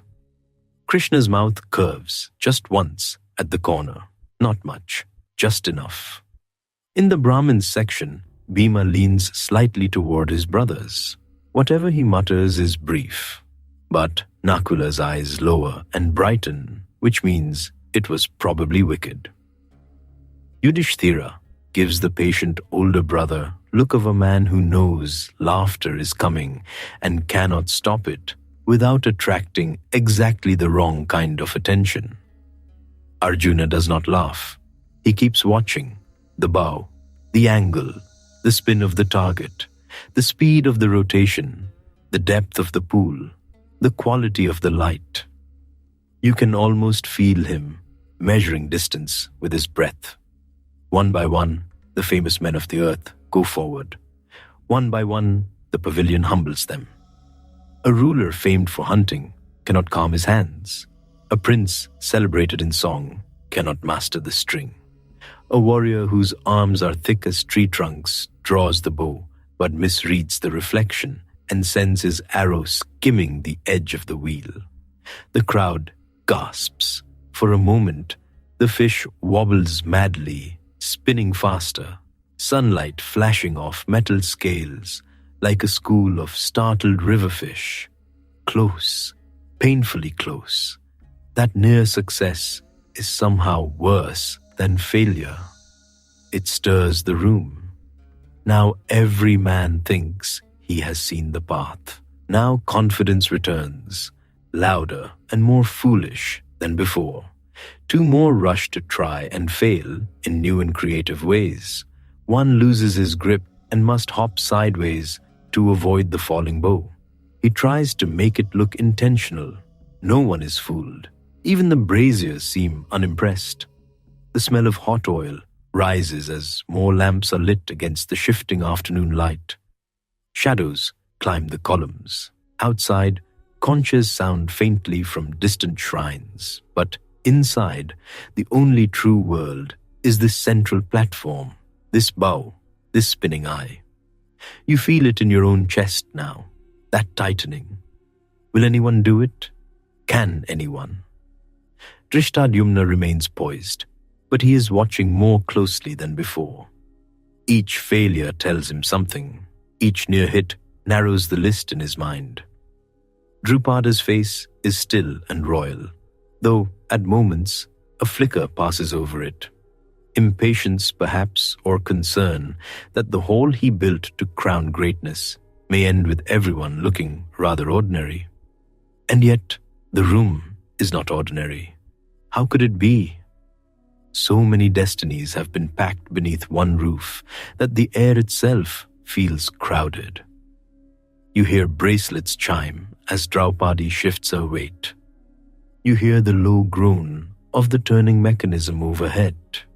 You hear the rustle of peacock feather fans moving near the royal seats. A draft slips through the side entrance, carrying the smell of sun-struck dust and distant cooking fires from the city beyond. For an instant, the world outside returns. Markets, wells, children chasing each other between carts, dogs asleep under wagons. Then the draft passes, and once more all of Kampilya seems gathered into this single listening silence. More kings stand, more kings fail. Some return angry, some embarrassed. Some pretend that they never truly meant to compete. One elderly monarch, wise enough to know the difference between courage and theater, approaches the bow, studies it, laughs softly to himself, bows to Draupadi with genuine courtesy, and returns to his seat without making a spectacle of his joints. He receives more respect than the young peacocks who nearly dislocated themselves for glory. Not all failures are equal. The floor attendants keep wiping away stray droplets from the reflecting basin where arrows or bow tips have disturbed the surface. The water must remain calm. That is part of the cruelty. The smallest ripple changes everything. The fish above turns on, patient and indifferent. Above the gathering, incense smoke curls in blue strands. It catches in shafts of light and makes the pavilion seem almost underwater. You are there in the dim shine of gold and polished stone, in the mingled perfume of jasmine and sweat, while princes learn that desire does not improve aim.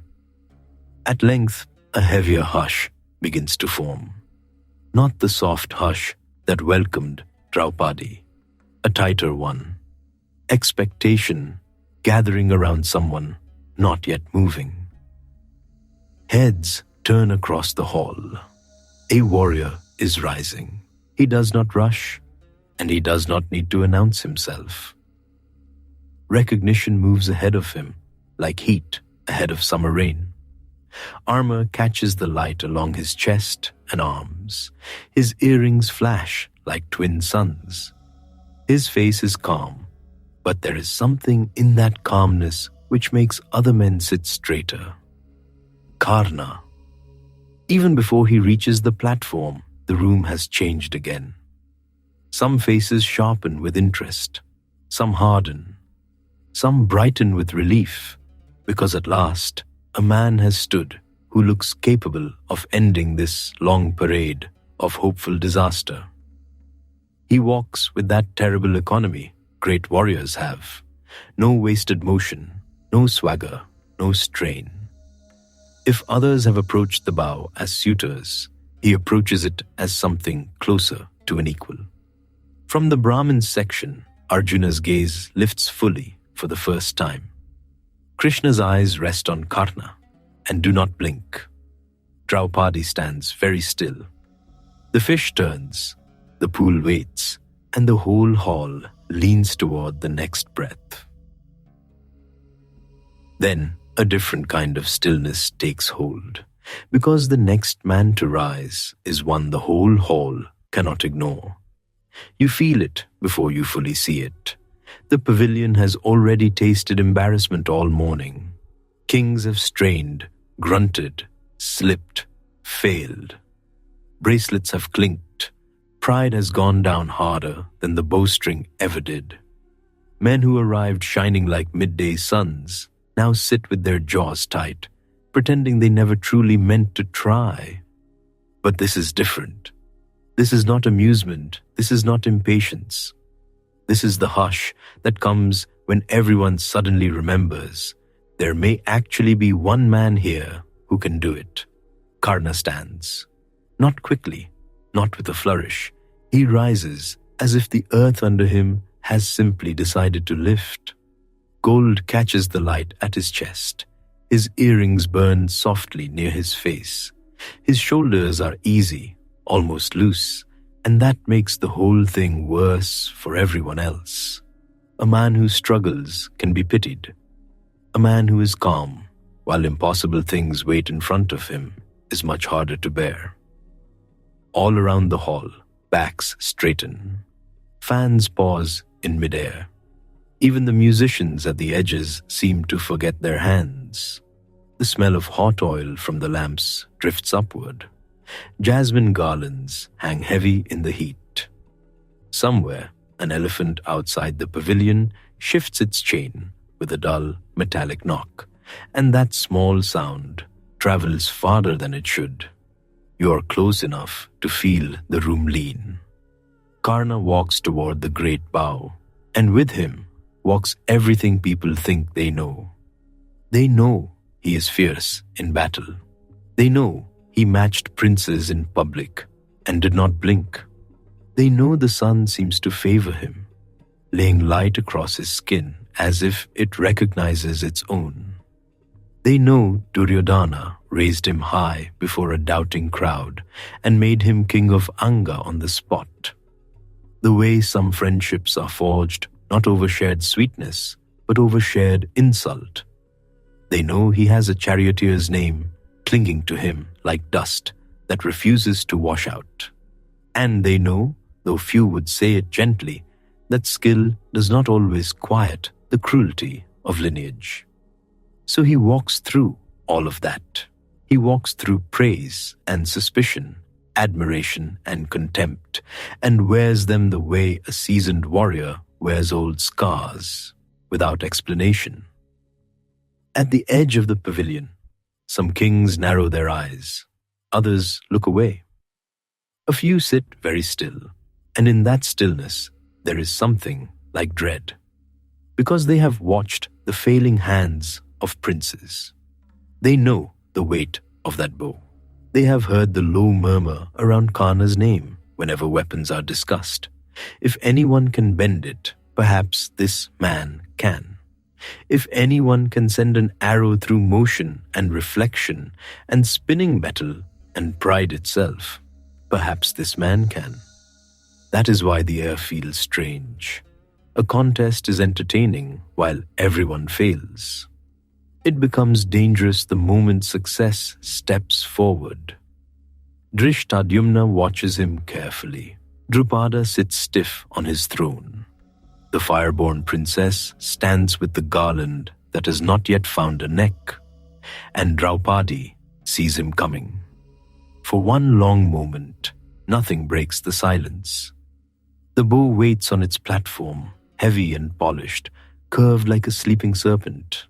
The mechanism above continues its elegant turning. Light flashes on metal. In the reflective pool below, the target shivers and reforms with each ripple of air. So much gold, so much silk, so much held breath. You can almost hear the faint rub of Karna's anklet against stone. This is the kind of silence that makes your skin aware of itself. Karna reaches the bow. He does not touch it immediately. He looks up once, measuring the height, the turn of the wheel, the narrowness of the opening, the cruel little eye that must be struck while seen only in reflection. Then he lowers his gaze to the weapon before him, as if greeting not an enemy, but an equal. There is no swagger in him. That somehow hurts the others more. If he were boastful, the hall could hate him comfortably. If he strutted, they could enjoy his failure in advance. But calm competence has a way of exposing everyone. Near the Brahmin section, the 5 disguised brothers do not move much at all. Bhima's great hands, which always look slightly offended by stillness, rest against his knees. Arjuna watches. He watches the way one archer watches another, with no need for words. A craftsman knows a craftsman by the shoulders, by the patience, by the way the eyes take measure before the hands begin. A cook can tell another cook by the smell of ghee on cloth. A horseman can spot another horseman from the way he stands near a restless animal. And an archer knows. Kunti's sons are dressed plainly, but you can feel a tension sharpening among them. Krishna sees it too. From his place among the Yadavas, he has that still, amused look of a man who hears a note other people miss. Balarama beside him is more direct, more solid, a mountain in silk. He watches Karna with open interest. The kings do not laugh now. No one mutters about Brahmins or pride or wasted time. Karna bends. His hand closes around the bow. The wood does not jerk. It does not wobble wildly. It rises. A breath moves through the hall, a low shared intake, because now everyone understands the danger is real. He lifts it as though it belongs in his grip. Not easily exactly. The bow is too massive for ease, but with authority, with familiarity. Like a man taking up a task his body has practiced 1,000 dawns in lonely yards and open fields. His arms flex. The gold at his wrists catches fire from the lamps. The muscles in his neck hold steady. His feet set themselves with perfect sense of ground. You can smell the bowstrings wax as attendants bring it near.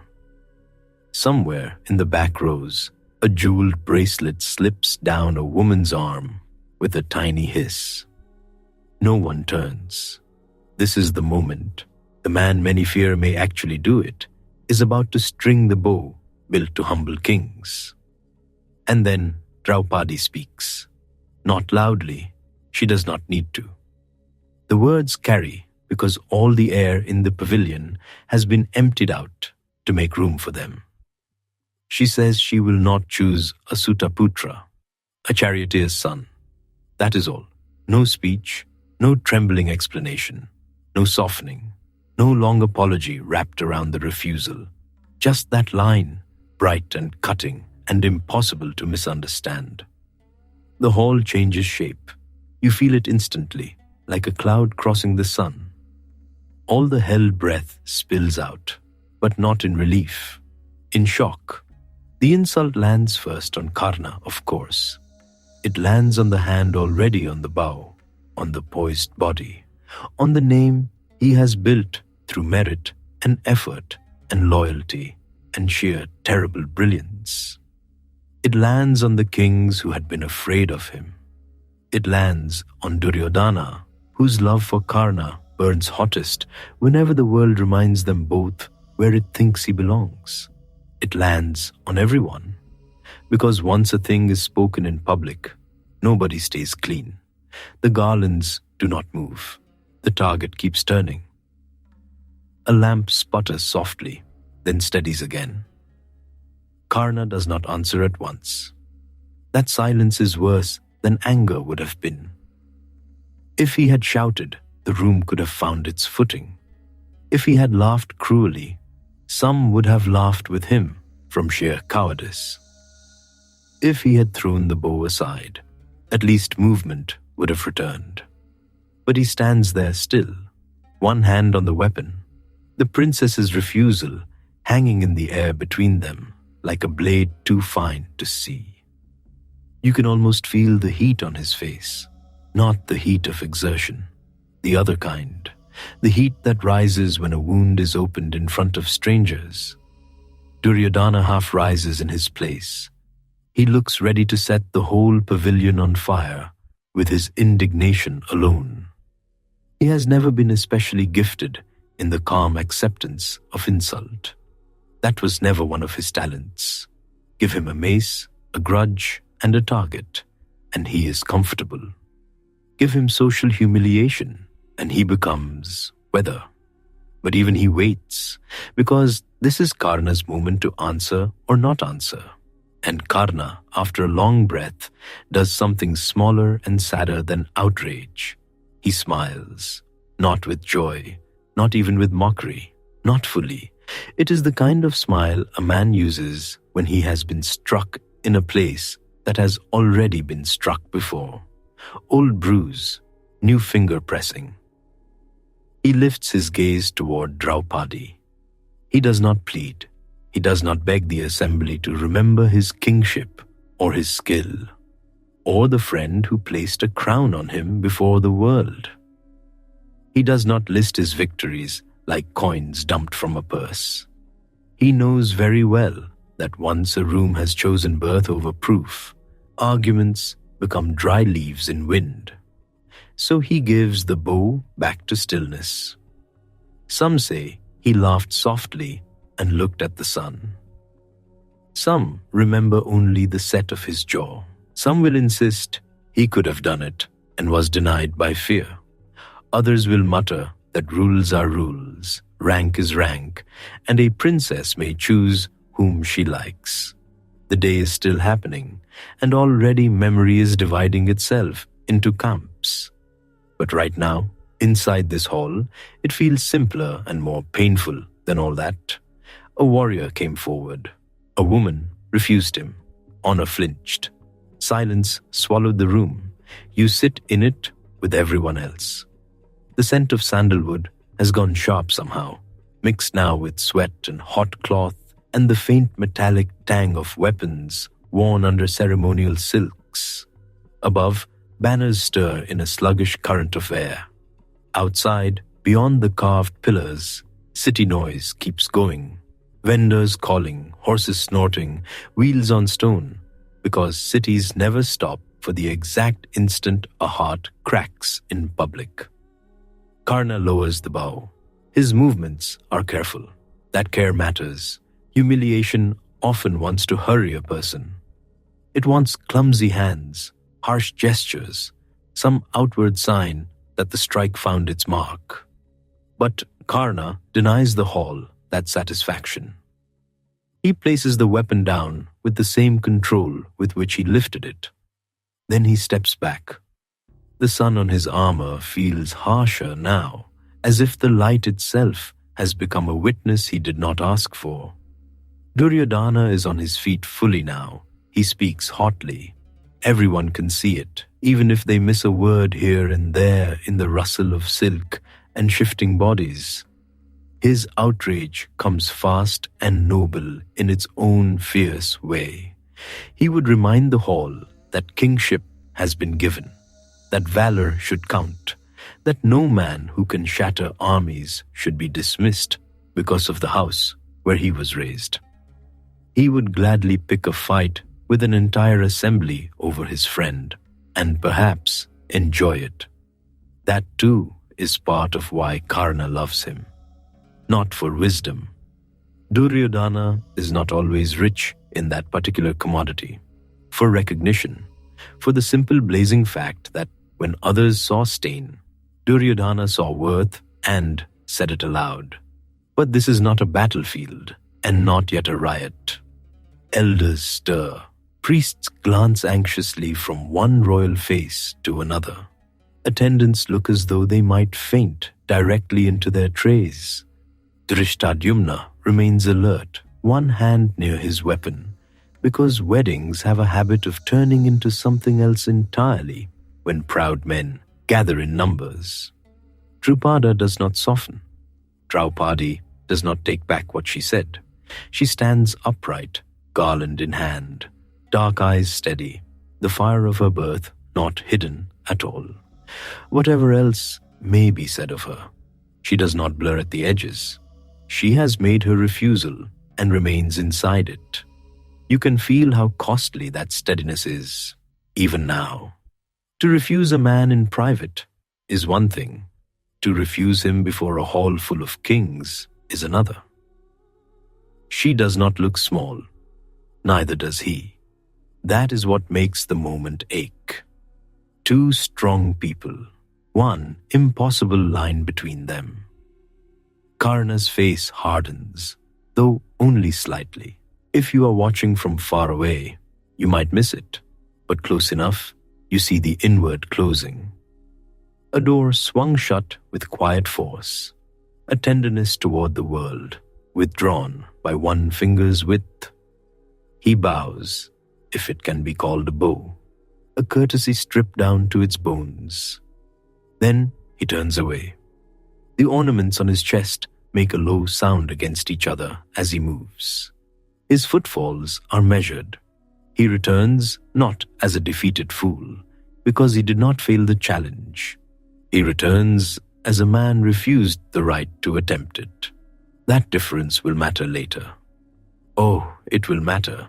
You can almost feel it being stored. Not like a blaze, dramatic and immediate. More like an ember pressed under ash. A warm thing hidden. Dangerous because it lasts.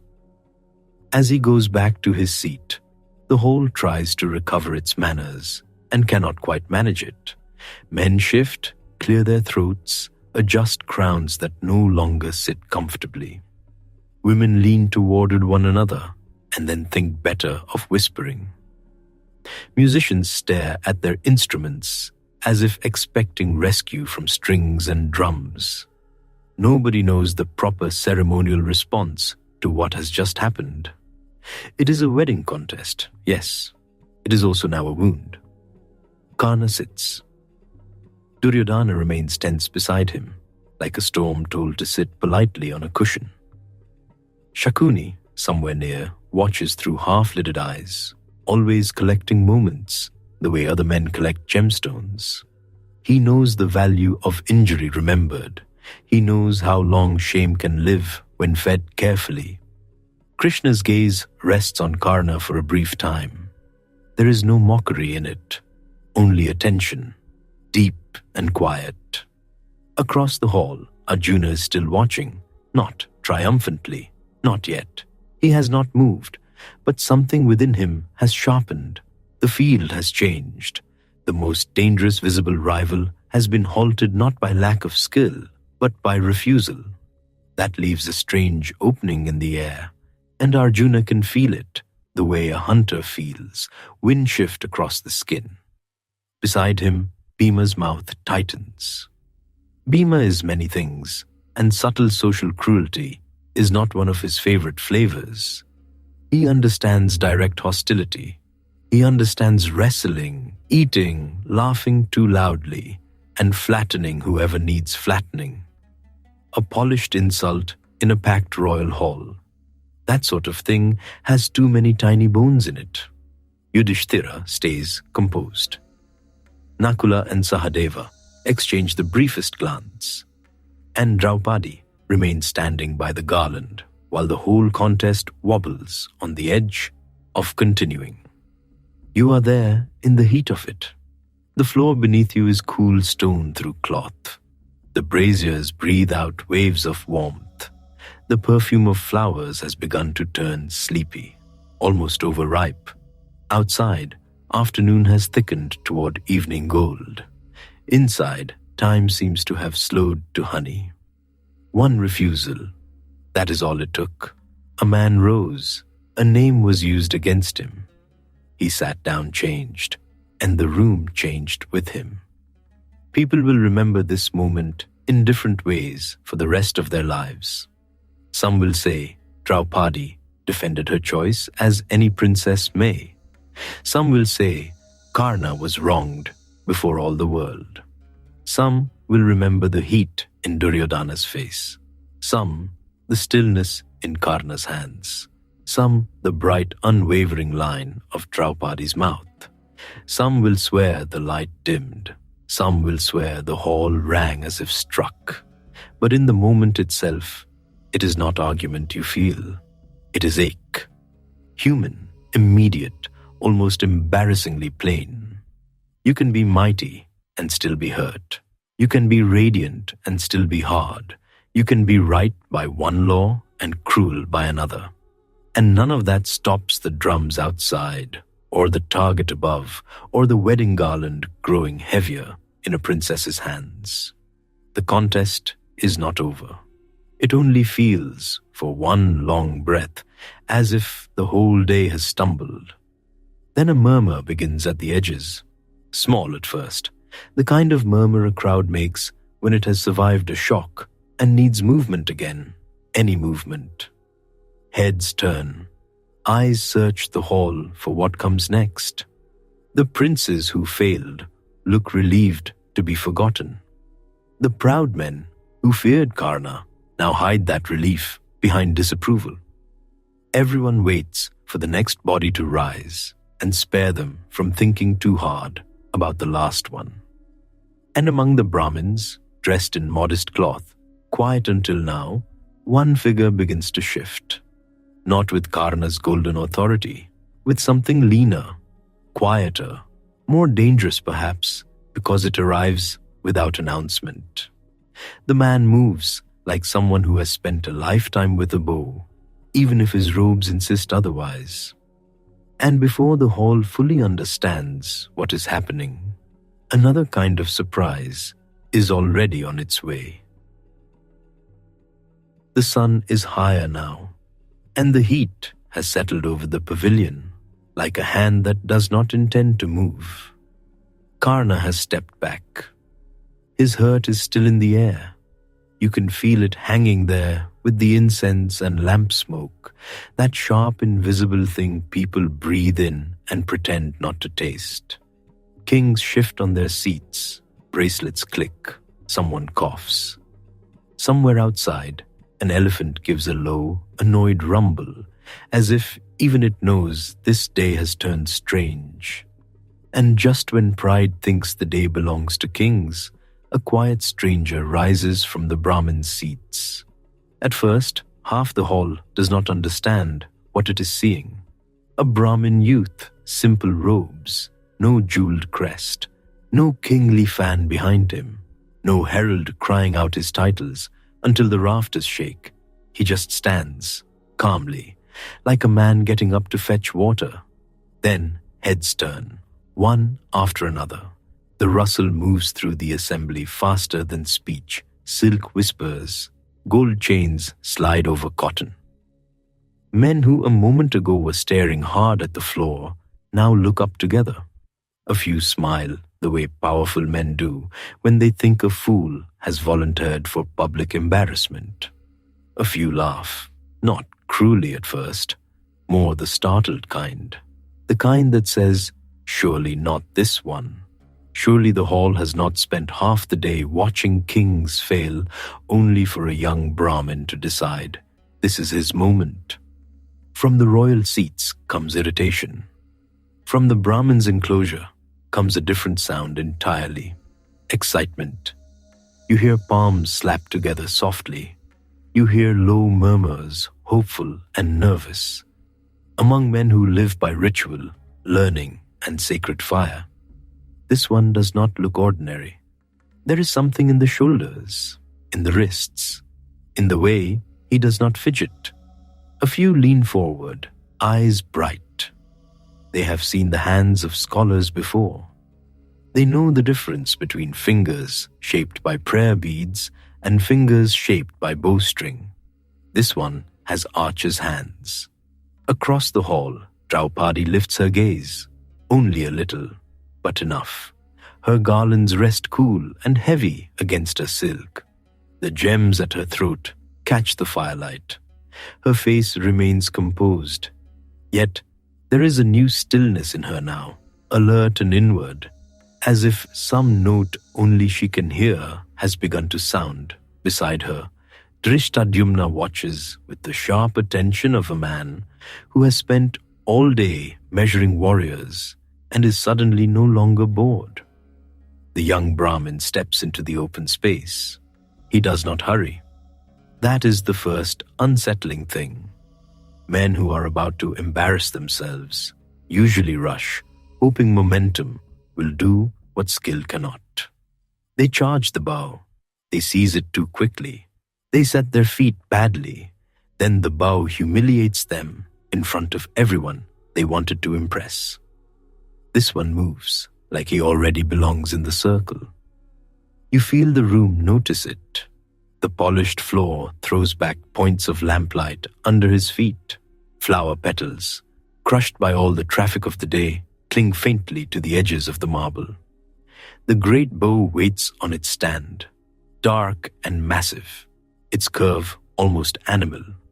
Above, the target turns and turns. Metal glints. The mechanism hums. In the reflecting pool below, the spinning shape ripples and reforms, never still long enough for a careless eye.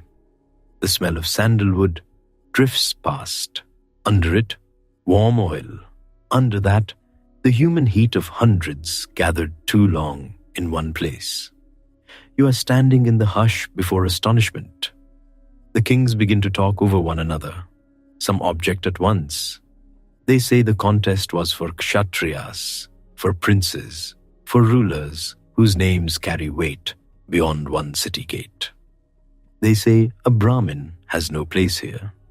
They say if this is allowed, then what has the day become?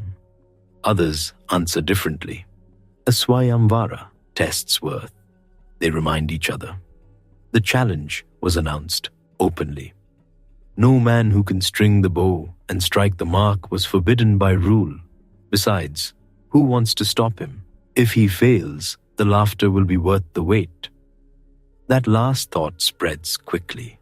The uneasy laughter returns. It rolls through the hall in little waves. A king grins into his beard. Another leans back and folds his arms, ready to enjoy what he thinks will be a brief disaster. One elderly ruler looks as though he has already decided this will become a very good story at dinner. Meanwhile, among the disguised Pandavas, Bhima's eyes are shining. He knows. Of course, he knows. Yudhishthira lowers his gaze the way careful men do when the moment has become too important to touch with too much expression. Nakula and Sahadeva sit very still. Kunti is not here in the hall, but if she were, she would already be reading the room like a storm front. And Arjuna walks on. He comes to the bow and pauses, not out of fear, out of respect. You can almost feel the small, still circle around him, a silence inside the larger silence. He gives the bow a warrior's glance without making a show of it. He takes in its weight, its balance, the pull it will demand, the angle from which the string must be set. His eyes flick upward once toward the revolving target, then downward into the water where the reflection shivers. Then his hands move. One hand reaches for the grip, the other for the string. The hall exhales. There are sounds you only notice when everything else stops. A lamp sputtering, a priest's bangles softly knocking together, a horse stamping somewhere in the courtyard outside, the faint creak of the target's turning axle overhead. Then the bow rises, just like that, not with the ugly wrenching strain others showed, not with that desperate full-body wrestling you saw from kings determined to manhandle dignity out of failure. He lifts it cleanly, smoothly, as if he has greeted an old companion, and the companion has recognized him. The laughter dies. You feel it die. It does not taper away politely. It cuts off. Mouths stay half open. Men who were lounging sit upright. Irritation sharpens into attention. Attention into unease. Arjuna plants his feet. The cloth at his shoulders shifts with the movement. His plain Brahmin robes cannot hide the line of his back now, the disciplined strength there, the balance taught by years of practice. The string comes to his fingers. The bow bends, not easily, but obediently. A low sound leaves the audience, not a cheer, not yet, more a collective breath pulled through teeth. Drishtadyumna's head tilts. Krishna, seated among the Yadavas, smiles, only a little. Balarama glances sideways at him because Krishna's face has changed. That expression again, that one, which means he has recognized something before everyone else has caught up. Krishna does not speak much. He does not need to. His eyes stay on the Brahmin youth standing under the turning target, and in those eyes is both delight and certainty. He knows that walk. He knows those shoulders. He knows destiny even when it arrives barefoot and dusty. You can almost feel his quiet amusement. The hall is still deciding whether to be offended, and Krishna has already reached the end of the thought. Arjuna bends the bow fully. The string takes its place with a sharp, singing snap. That sound goes through the pavilion like a bell. Not loud, but final. Several kings flinch. One actually rises halfway off his seat before he remembers himself. Another mutters into his beard. A third stares as if the youth in plain cloth has just reached into his chest and rearranged the furniture. The Brahmins burst into delighted murmurs. Some clap. Some start blessing him under their breath so quickly their words tumble over one another. It is a wonderful thing, really, to watch men devoted to self-control suddenly become everybody's excitable uncles. Their joy spills out before caution can catch it. One of them is already acting as if he personally trained the boy from childhood. Bhima does not look at him, but the corner of Bhima's mouth twitches. The target turns overhead. Bright, quick, merciless. Arjuna reaches for an arrow. Now the whole day narrows. Everything that happened before this seems to draw inward and balance on one point. Karna's humiliation, the king's failures, Draupada's long ambition, Draupadi's waiting, the long dusty road that brought 5 hidden brothers into this hall, the fire where she was born, the fire they escaped. All of it seems to gather here into the small space between one steady hand and a turning mark reflected in disturbed water. You can feel your own breathing slow with his. He does not look up at the target. He looks into the reflection. That is the test. Not strength alone, not speed, not pride. A different kind of mastery. To trust the eye through inversion. To strike what is above by studying what lies below. To keep the hand firm while the mind refuses confusion. Hard enough in practice. Harder with the kingdom watching. The surface of the pool trembles beneath the pavilion lights. Gold and blue banners flicker in it. Petals drift near the edge. The spinning fish image flashes and twists. A careless archer would chase it. Arjuna waits. You smell wet stone from the pool, hot metal from the lamps, crushed lotus from the garlands hung overhead, sweat, perfume, and dust gathered from 100 roads. His fingers settle, his shoulders become still. So still, even the hall seems embarrassed to breathe too loudly. For a heartbeat, for 2, you could imagine that time itself has leaned closer. Then the arrow flies. No flourish, no roar, just release. A clean singing line through air. Upward. True. The target shudders. A sharp metallic crack rings out under the roof beams. And then it is done. The mark is struck. The impossible thing has happened so quickly that the mind arrives half a step late.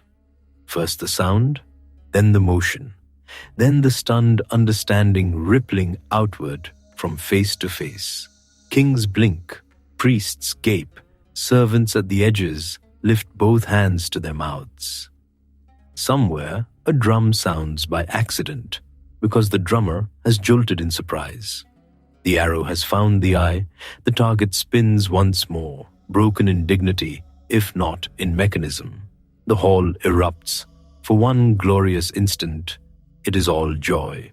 The Brahmins explode into cheers, not refined cheers, not courtly, measured, respectable approval. No, this is full-throated delight. Cloths wave in the air, garlands are tossed. Men who entered with calm scholarly dignity are suddenly shouting blessings, laughing, grabbing each other by the shoulders. One nearly loses his upper garment in the excitement and has to rescue it with a dignity that is already beyond repair. Bhima grins like thunder. Yudhishthira closes his eyes for half a breath, the way a man does when a prayer he dared not speak aloud has been answered in public. Nakula and Sahadeva look as if they would like very much to leap up and embrace their brother, but they remember where they are. Barely. Draupadi rises. There is no confusion in her now. She takes up the garland. Flowers tremble against gold. Jasmine, fresh and cool, releases more sweetness under the warmth of her hands. Her anklets answer one another softly as she steps forward. The entire hall watches her cross that distance. Silk moves around her like poured light. Fire-born princess, bride of the challenge, the woman for whom kings came armored in pride. And she walks toward the Brahmin. That is when joy meets outrage head-on. The royal seats break first. Men surge to their feet. The sound is immediate and ugly in its force, not because it is especially loud, but because it is so offended. They protest that this cannot stand. They argue that princes have been mocked, that the daughter of Drupada cannot be carried off by some unknown mendicant youth, while kings sit watching like carved pillars. Some insist the contest was twisted. Some demand Draupadi be stopped. Some go straight to threats, because injured pride loves company and steel. The noise rises fast. Brahmins shout back. Servants scatter from the open floor. Priests clutch the ends of their garments and retreat from the center with the speed of men who have seen enough royal tempers to recognize bad weather. You are standing in that split second when ceremony tears. Draupadi does not retreat. She comes to Arjuna and places the garland around his neck. The flowers settle against his chest. There, it is done. No one can pretend otherwise now. The scent of jasmine rises between them. She lowers her eyes only for a moment, not in weakness, but in the gravity of the act. He bows his head slightly to receive the garland. The plain cloth on his shoulders and the royal bride before him make such a strange pair that the hall almost cannot contain the sight. Krishna watches them with that same quiet smile. Balarama is no fool. He sees enough now to understand that no ordinary Brahmin has done this. His broad hands tighten once on the arm of his seat, then relax. Around them, Yadava warriors begin to assess exits, distances, and who looks most likely to do something stupid. A great many men look likely to do something stupid.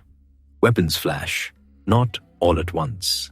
At first, it is individual, almost petulant. A sword drawn here, a spear lifted there. Then shields come up, chairs scrape, guards hurry toward the center. Drupada's face hardens. Drishtadyumna steps forward like a man who has spent all day waiting for his actual work to begin. Voices crash together. Some kings demand the Brahmin be seized. Some say Drupada has insulted the assembled rulers and will pay for it. Some threaten to strike down the youth and take Draupadi by force. The words hit the air like stones. And then Bhima rises. If Arjuna's movement was unsettling because it was quiet, Bhima's is unforgettable because it is not. He gets up from the Brahmin's enclosure like a mountain deciding it has sat long enough. You feel him before you fully see him. That much force should not fit so comfortably inside simple robes. His shoulders seem to widen as he stands. The wooden seat behind him gives a small, complaining creak, relieved to be alive, and honestly, no one can blame it. Bhima steps forward, and the nearby Brahmins instinctively make room with the enthusiasm of men who have suddenly discovered urgent philosophical duties elsewhere.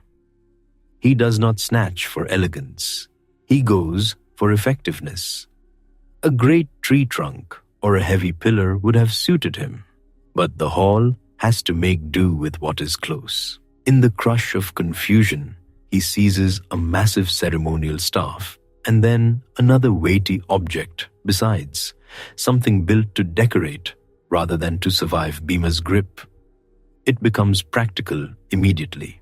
His face lights up, not because this is easy, because at last something has become honest. A contest is one thing, a riot is another. Bhima understands riots the way musicians understand rhythm. You can almost hear him thinking, finally, my kind of afternoon.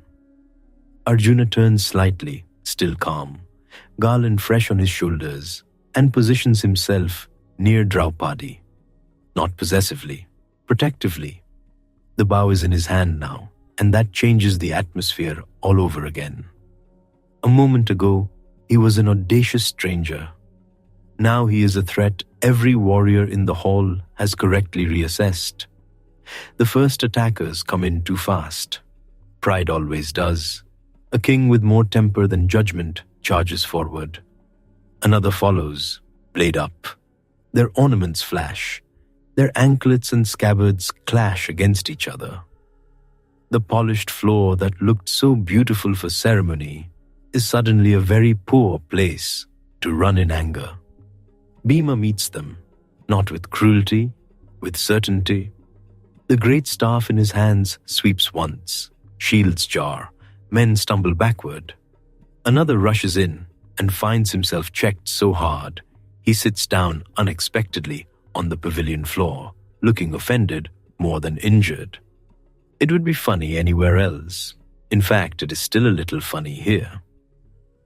Bhima is, among other things, a man with excellent timing. One prince tries to flank him and learns that broad heroes also turn.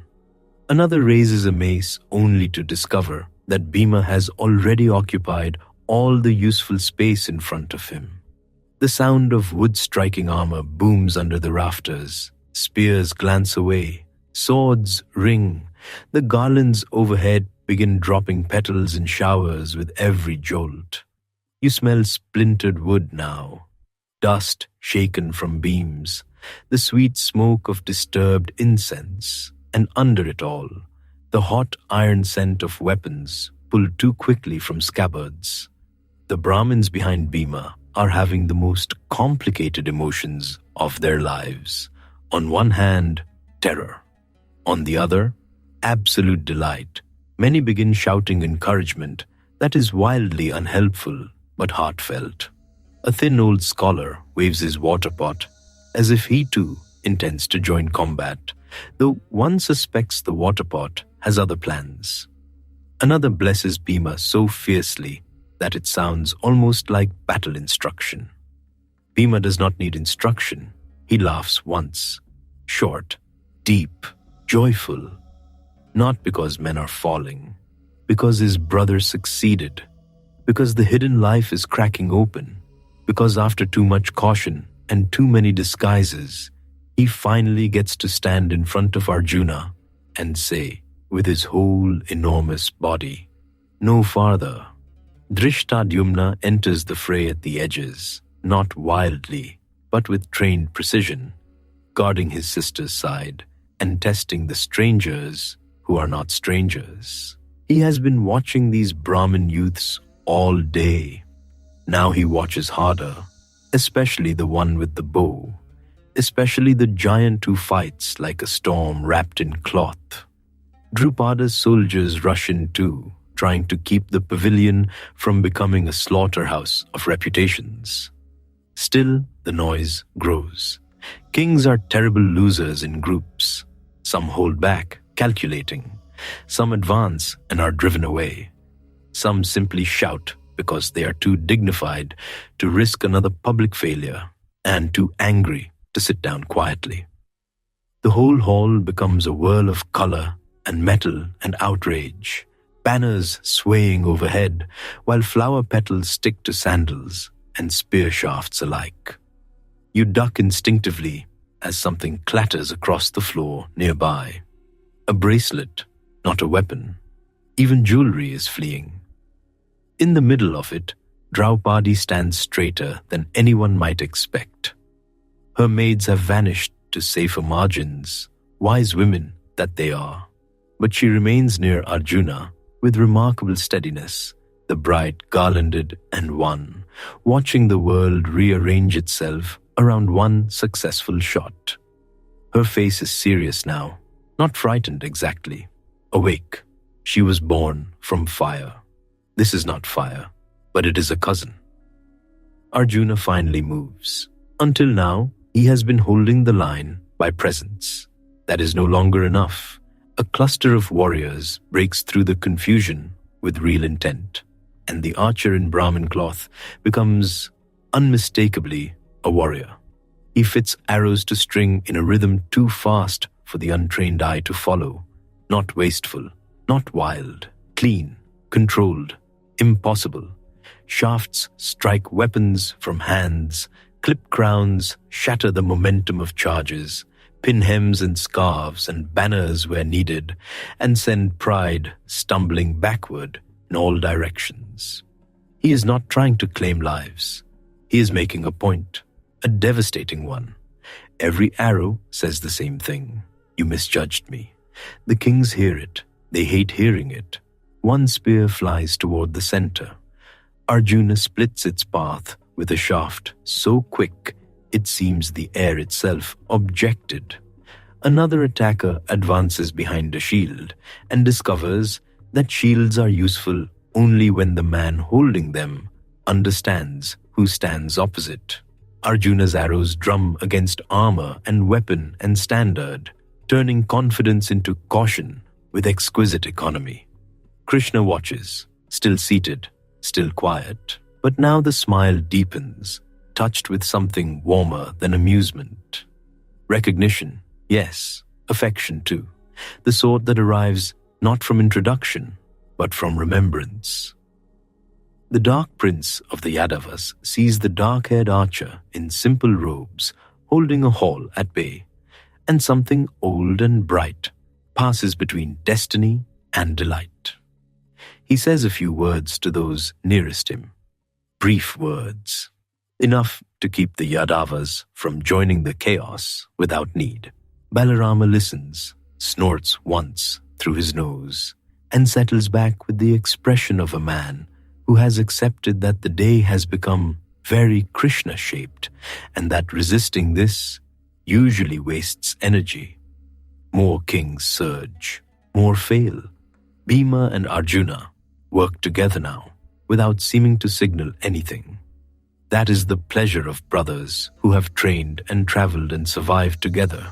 Bhima closes distances, Arjuna opens them. Bhima breaks charges, Arjuna breaks resolve. One is thunder arriving at ground level. The other is lightning deciding exactly where to land. Yudhishthira, still in Brahmin guise, moves where needed with less spectacle but equal intelligence, keeping the younger twins clear, guiding frightened non-combatants aside, making sure panic does not swallow everyone indiscriminately. Nakula and Sahadeva, beautiful and sharp-eyed even in plain clothes, do their part too, quick as deer through the edges of confusion, more dangerous than anyone looking at their garments would guess. The disguise is fraying, not ripped off yet, but fraying. The hall can feel it. These are no ordinary Brahmins, not in this life or any other. The clash surges toward the pavilion entrance, then back again. A standard pole falls. A bronze lamp tips and spills oil in a glittering arc before a servant, brave beyond his pay, rights it at once with trembling hands. Priests are now fully committed to being somewhere else. One crawls beneath a bench with surprising grace. Another ducks behind a drum, larger than himself, and peeks out only when shouting dips. If the sacred fires could roll their eyes, they probably would. Bhuma catches one charging ruler by the middle and sends him sprawling into two equally offended companions. The three land in a tangle of silk, metal, and disbelief. Bhuma gives them exactly one glance, as if to say this was really their own fault, then turns to the next problem. It is, despite everything, impossible not to laugh a little, not loudly. The situation is too dangerous for that. But there is absurdity here, rich and human. Men with peacock crests slipping on flower petals. Warriors who boasted all morning, now reconsidering life choices while being held at bay by a supposed Brahmin and his enormous friend. The entire grand performance of royal certainty cracking, because one quiet man knew how to breathe and release an arrow. Outside, the city has begun to hear. The sounds spill into the streets. Guards run. Attendants cluster at the doors. Merchants nearby pause over scales and cloth bolts, craning for news. Horses toss their heads. A conch sounds an alarm from somewhere deeper in the palace compound. Then another answers it. Inside, the air is thick now. Sweat, incense, bruised flowers, hot cloth, lamp smoke trapped under the roof. Your skin can feel the heat of all those bodies and all that motion.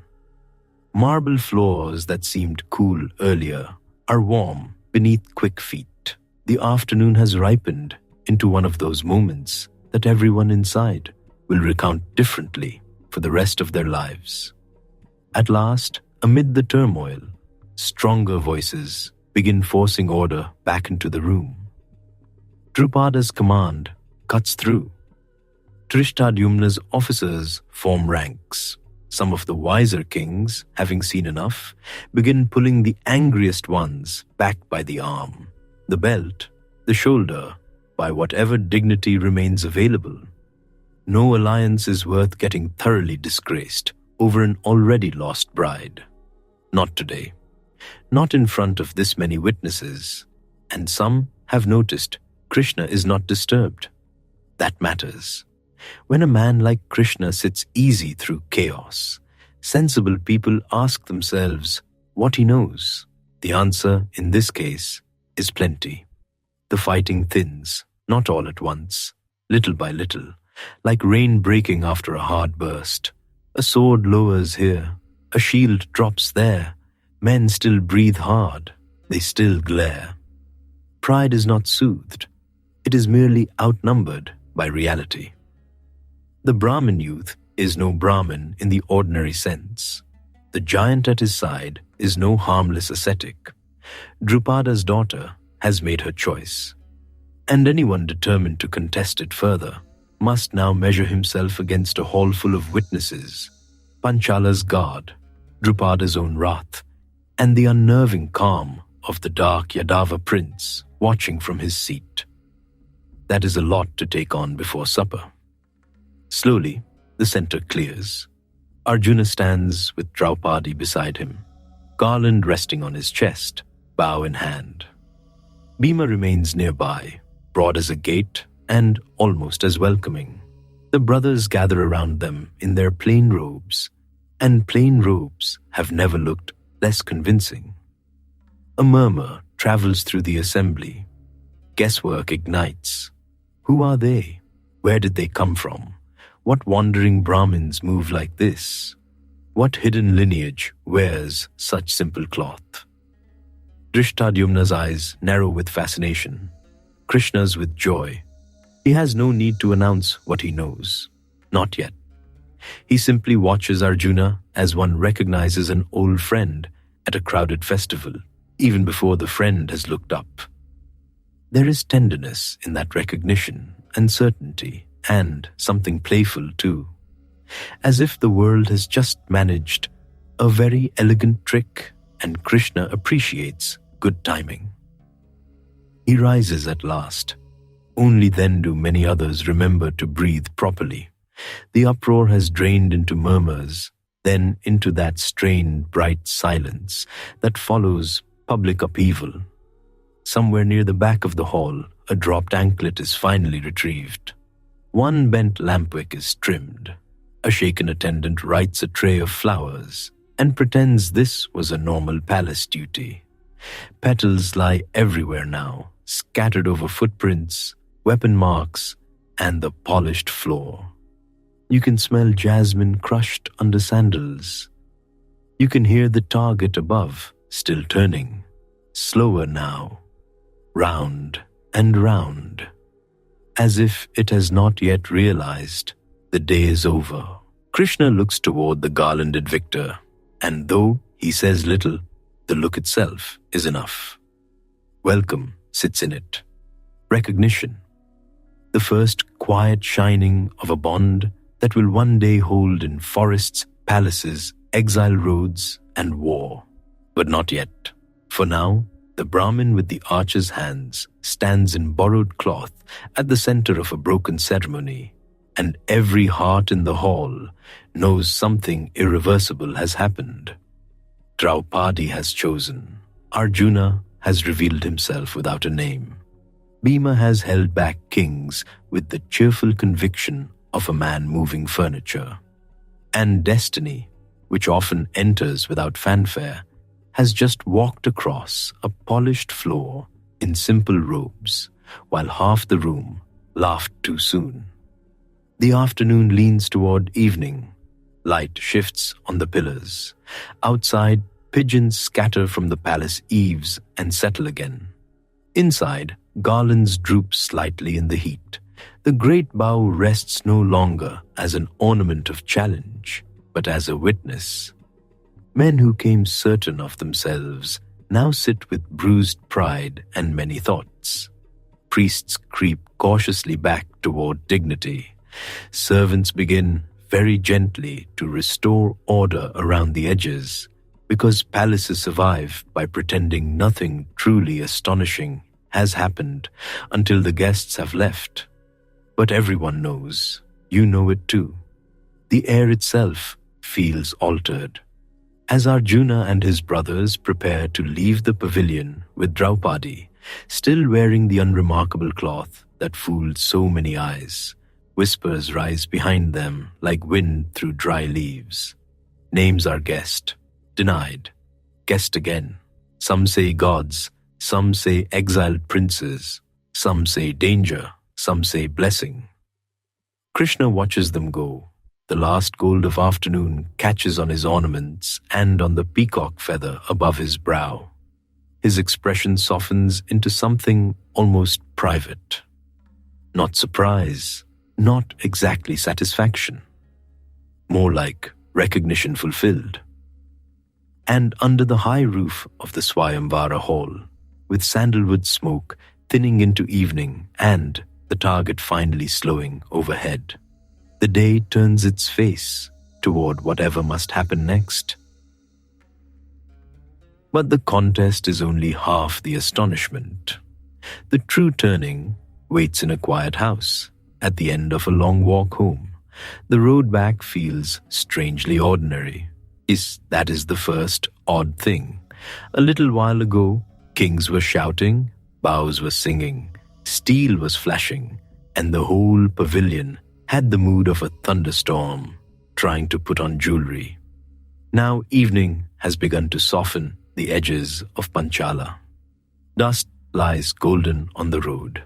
Cows drift past like they own the city, which, to be fair, they usually do.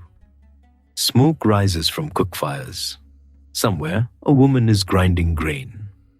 Somewhere else, a child is crying because someone has stolen a sweet. And in the middle of this ordinary evening, the 5 sons of Pandu walk home in Brahmin robes, with the princess of Panchala following them. You can feel how strange that is.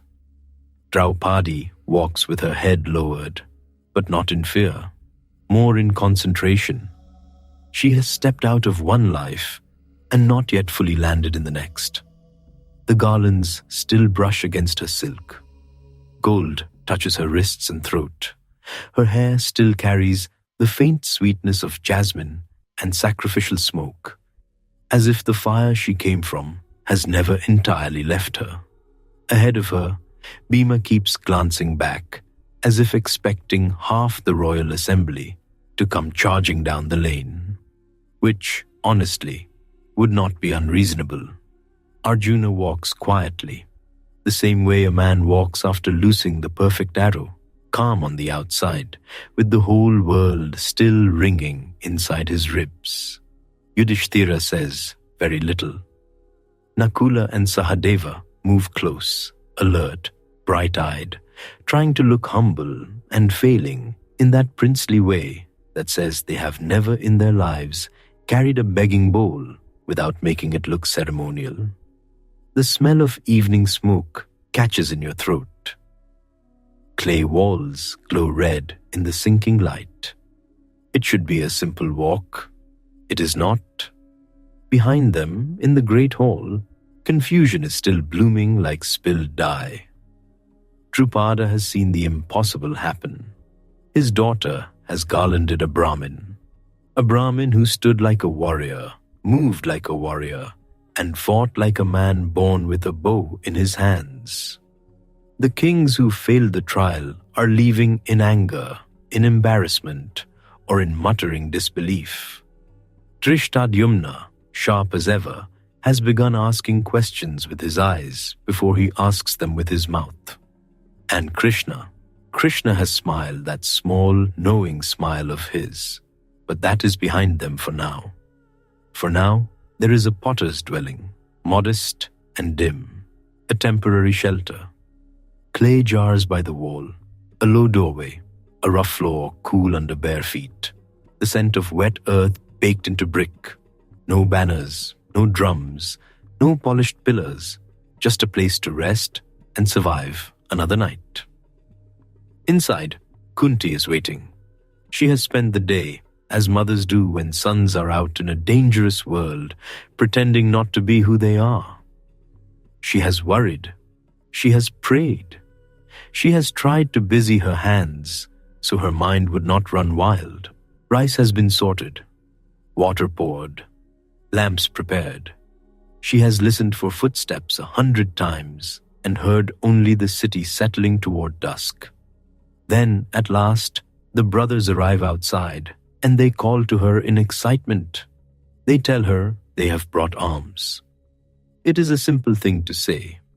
Their disguise has taught them simple habits, food gathered, offerings received, a little good fortune at the end of the day.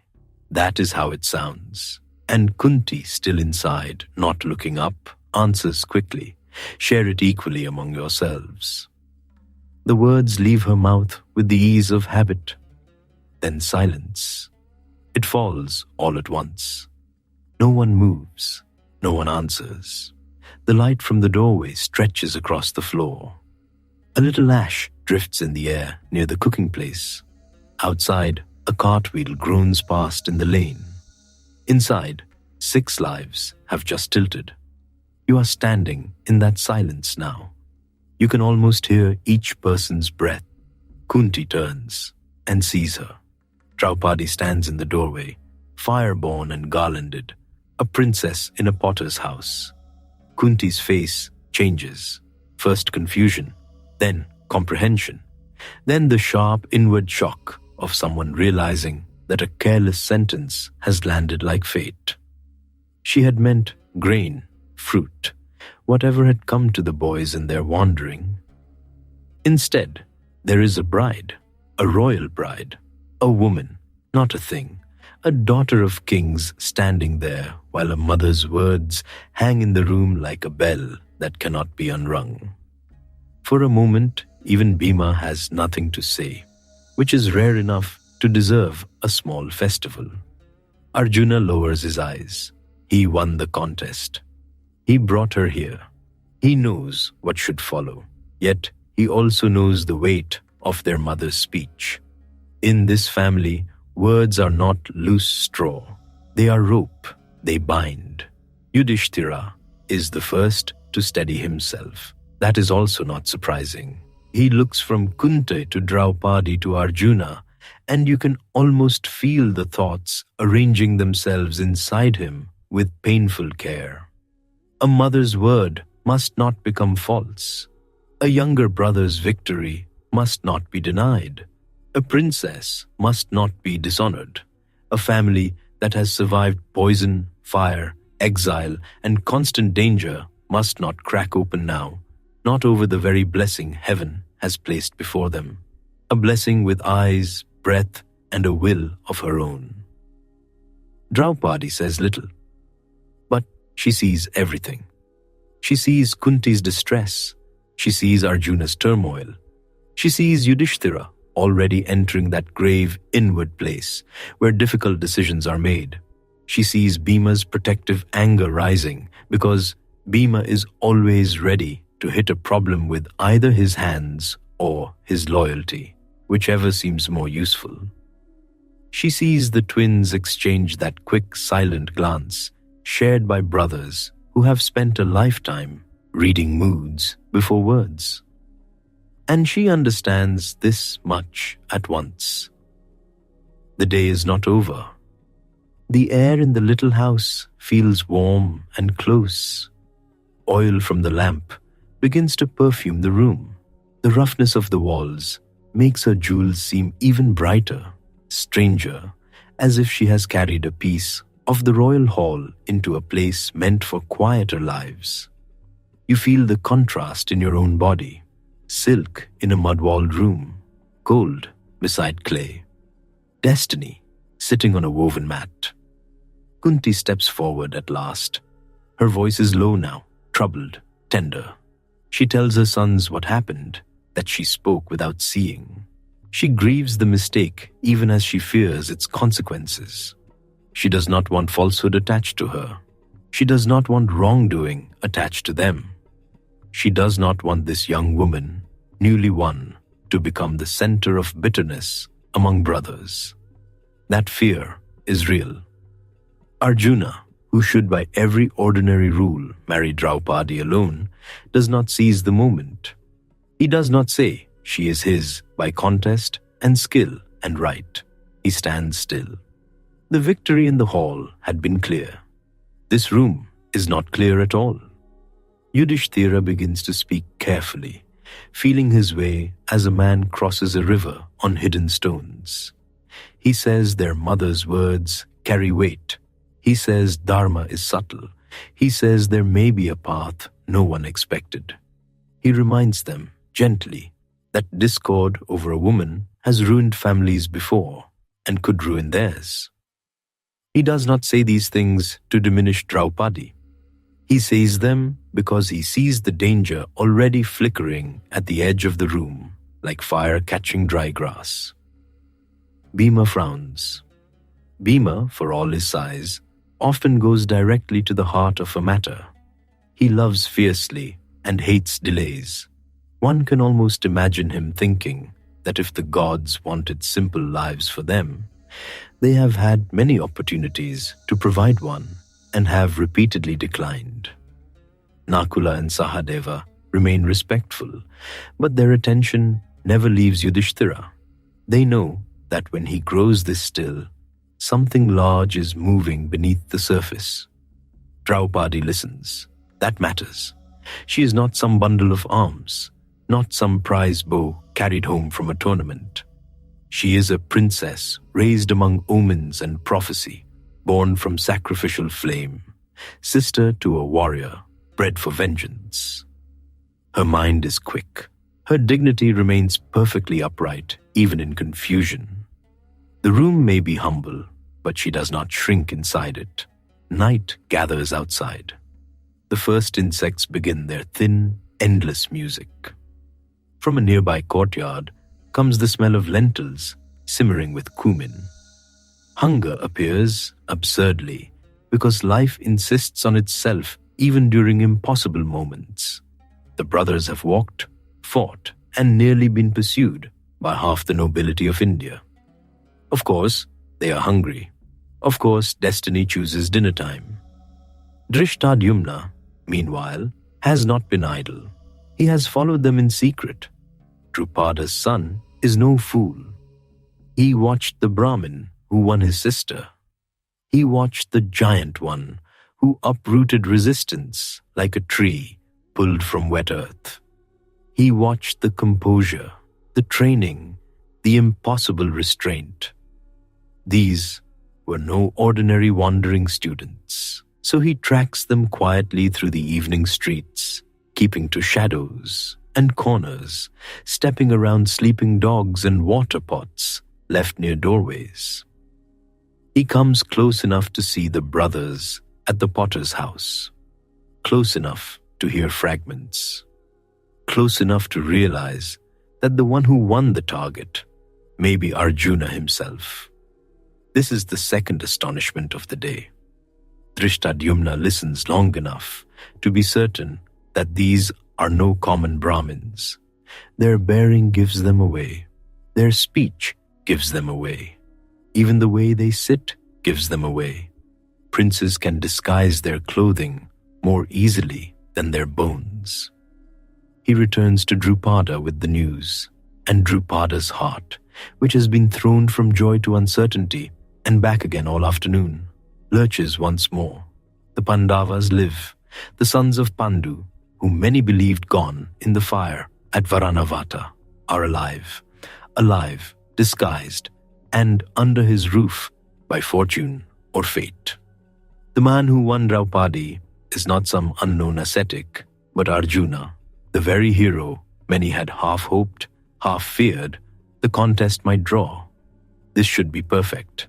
Instead, it becomes stranger, because then comes word of Kunti's sentence, of the discussion in the potter's house, of the possibility, no, the growing reality that Draupadi may not wed one brother, but 5.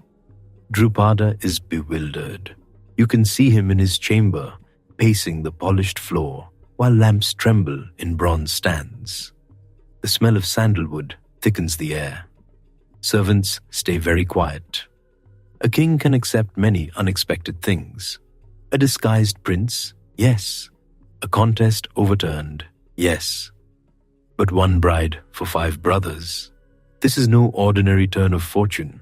It sounds less like a wedding arrangement and more like the kind of rumor drunk men invent after too much spiced wine. Yet the matter will not dissolve by refusing it. Drupada sends for them. The next meeting is very different from the first. No roaring assembly now, no public challenge, no kings leaning forward from thrones.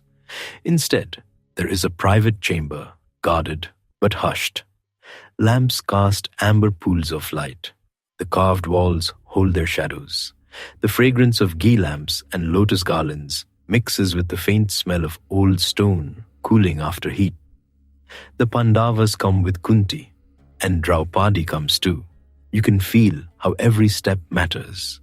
Drupada receives them with honor because, whatever else is true, these are high-born guests and perhaps the very allies he once longed for. His gaze goes often to Arjuna, then to Yudhishthira, then back to Draupadi.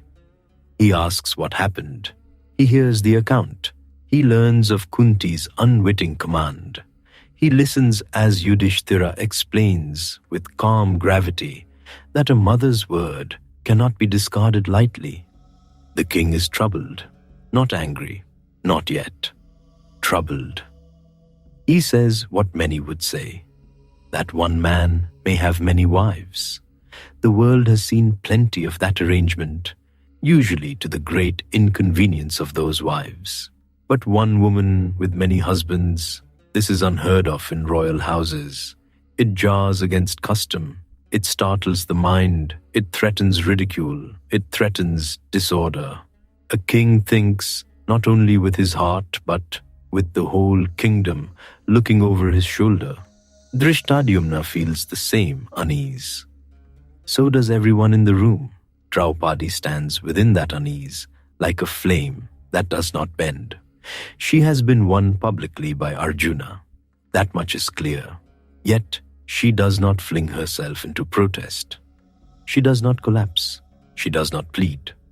Her silence is not emptiness. It is attention. It is the stillness of someone waiting for truth to show its full face. Then, as he so often does when a family reaches the edge of what it can understand, Vyasa arrives. There is always something a little startling about his presence.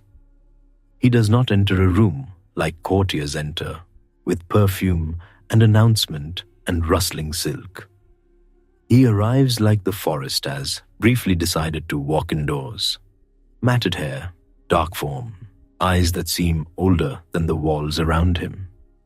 He carries the cool of riverbanks at dawn and the hush of hermitages where only wind and prayer keep company. The room changes when he comes in.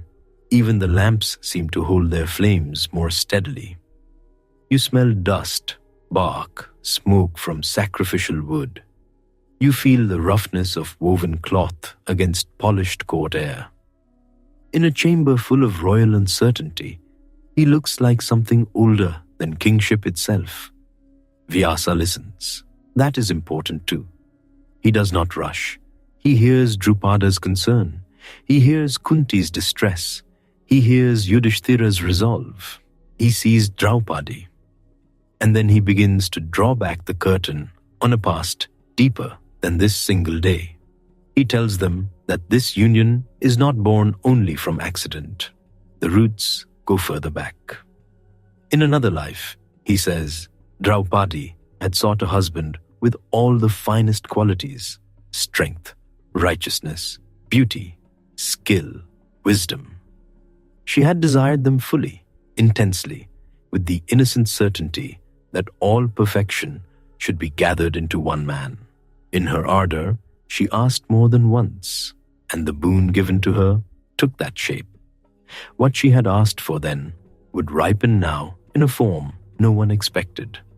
5 husbands, not because she had erred exactly, more because desire, when carried to the gods, returns in its own exact fashion. He speaks also of destiny moving long before today's contest, of bonds made before birth, of purposes the brothers and Draupadi will fulfill together, not separately. The words settle over the room like evening rain over hot earth, softening what had seemed impossible. Drupada listens, Kunti listens, even Bhima, who is not usually a man one associates with long theological patience, listens, because sometimes an old sage walks into a room and takes the knot in your chest and loosens it, not by force, but by making the knot part of a larger pattern. You are in that room now, breathing lamp smoke and sandalwood, hearing the low measured cadence of Vyasa's voice. Outside, the palace has gone quiet. Courtyards sleep, horses stamp in distant stables. Somewhere beyond the walls, Panchala still gossips itself nearly breathless over the day's events. But here, the center is calm. Vyasa tells Drupada not to fear the unusual shape of what is coming. What seems strange to men may still move in harmony with Dharma when heaven has laid the path. He assures them that Draupadi's purity is untouched, her honor unbroken. He speaks of ancient precedents, of older rhythms in the world than those most people remember. He does not make the matter ordinary. He makes it sacred enough to bear. That is different. Drupada's resistance begins to ease, slowly, not all at once. He's still a father. He still looks at his daughter and sees the child he once received from fire. He still wonders what kind of life this will be. 5 brothers, 1 queen, 1 household bound by rules that must be stronger than desire, stronger than jealousy, stronger even than wounded pride. A simple marriage is difficult enough. This will require the discipline of sages and the patience of saints, and even that may only get everyone through breakfast. Yet Drupada also sees who stands before him. Yudhishthira, grave and steady as law. Bhima, vast-hearted and dangerous. Arjuna, bright with skill. Nakula and Sahadeva, graceful and keen. And Draupadi, born for no small destiny. He can refuse, perhaps, but something in the air tells him refusal would be like trying to order the monsoon back into the sea. So the matter turns. Consent gathers around it, hesitant at first, then firmer. Ritual arrangements are made. Rules are considered. The brothers will share 1 wife, but not carelessly. Order must hold where custom has shifted. Time, sequence, restraint, all must be observed. They are not wandering youths now blundering through a mother's accidental command.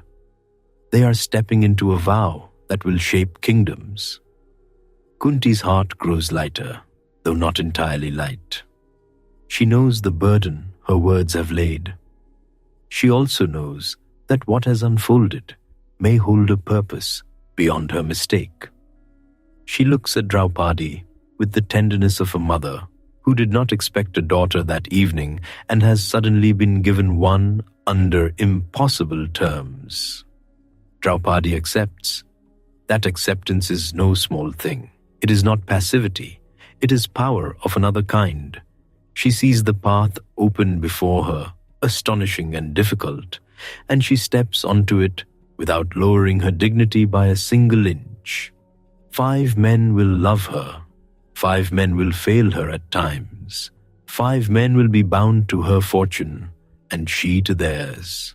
The whole great tangled future is already beginning to stir around her ankles like wind around a flame. But not tonight. Tonight, there are preparations. Baths are drawn. Priests are summoned. Garlands are freshened. Silks unfold from cedar chests with a whisper. The palace that hosted a contest now prepares for a wedding unlike any it has ever seen, or rather, for several wedding rites joined into one destiny. You can smell turmeric, sandal paste, lotus petals, damp with night air. You can hear women moving through inner chambers, bracelets chiming softly. You can hear servants running messages through corridors, trying very hard not to look thrilled by the scandal of it all and failing beautifully. Because of course, they are thrilled. Palaces survive on gossip almost as much as on grain. By morning, everyone in Panchala will know some version of what happened. By noon, everyone will know the wrong version. By sunset, the truth and rumor will be sitting side by side, eating sweets from the same tray. And still, the rites will proceed. The marriages are performed with solemnity. One by one, with proper order, the sacred fire witnesses what no one expected when dawn began. Mantras rise into the air. Offerings crackle in flame. Cloth is tied. Steps are taken. Blessings fall like flowers. The same fire that once brought Draupadi into the world now receives her again, this time as bride. The brothers stand transformed by it, no longer merely hidden princes in a potter's shelter, no longer wandering survivors moving from danger to danger. Now something else, a household, a force, a shape fate has been trying to assemble for years. You watch the firelight touch their faces.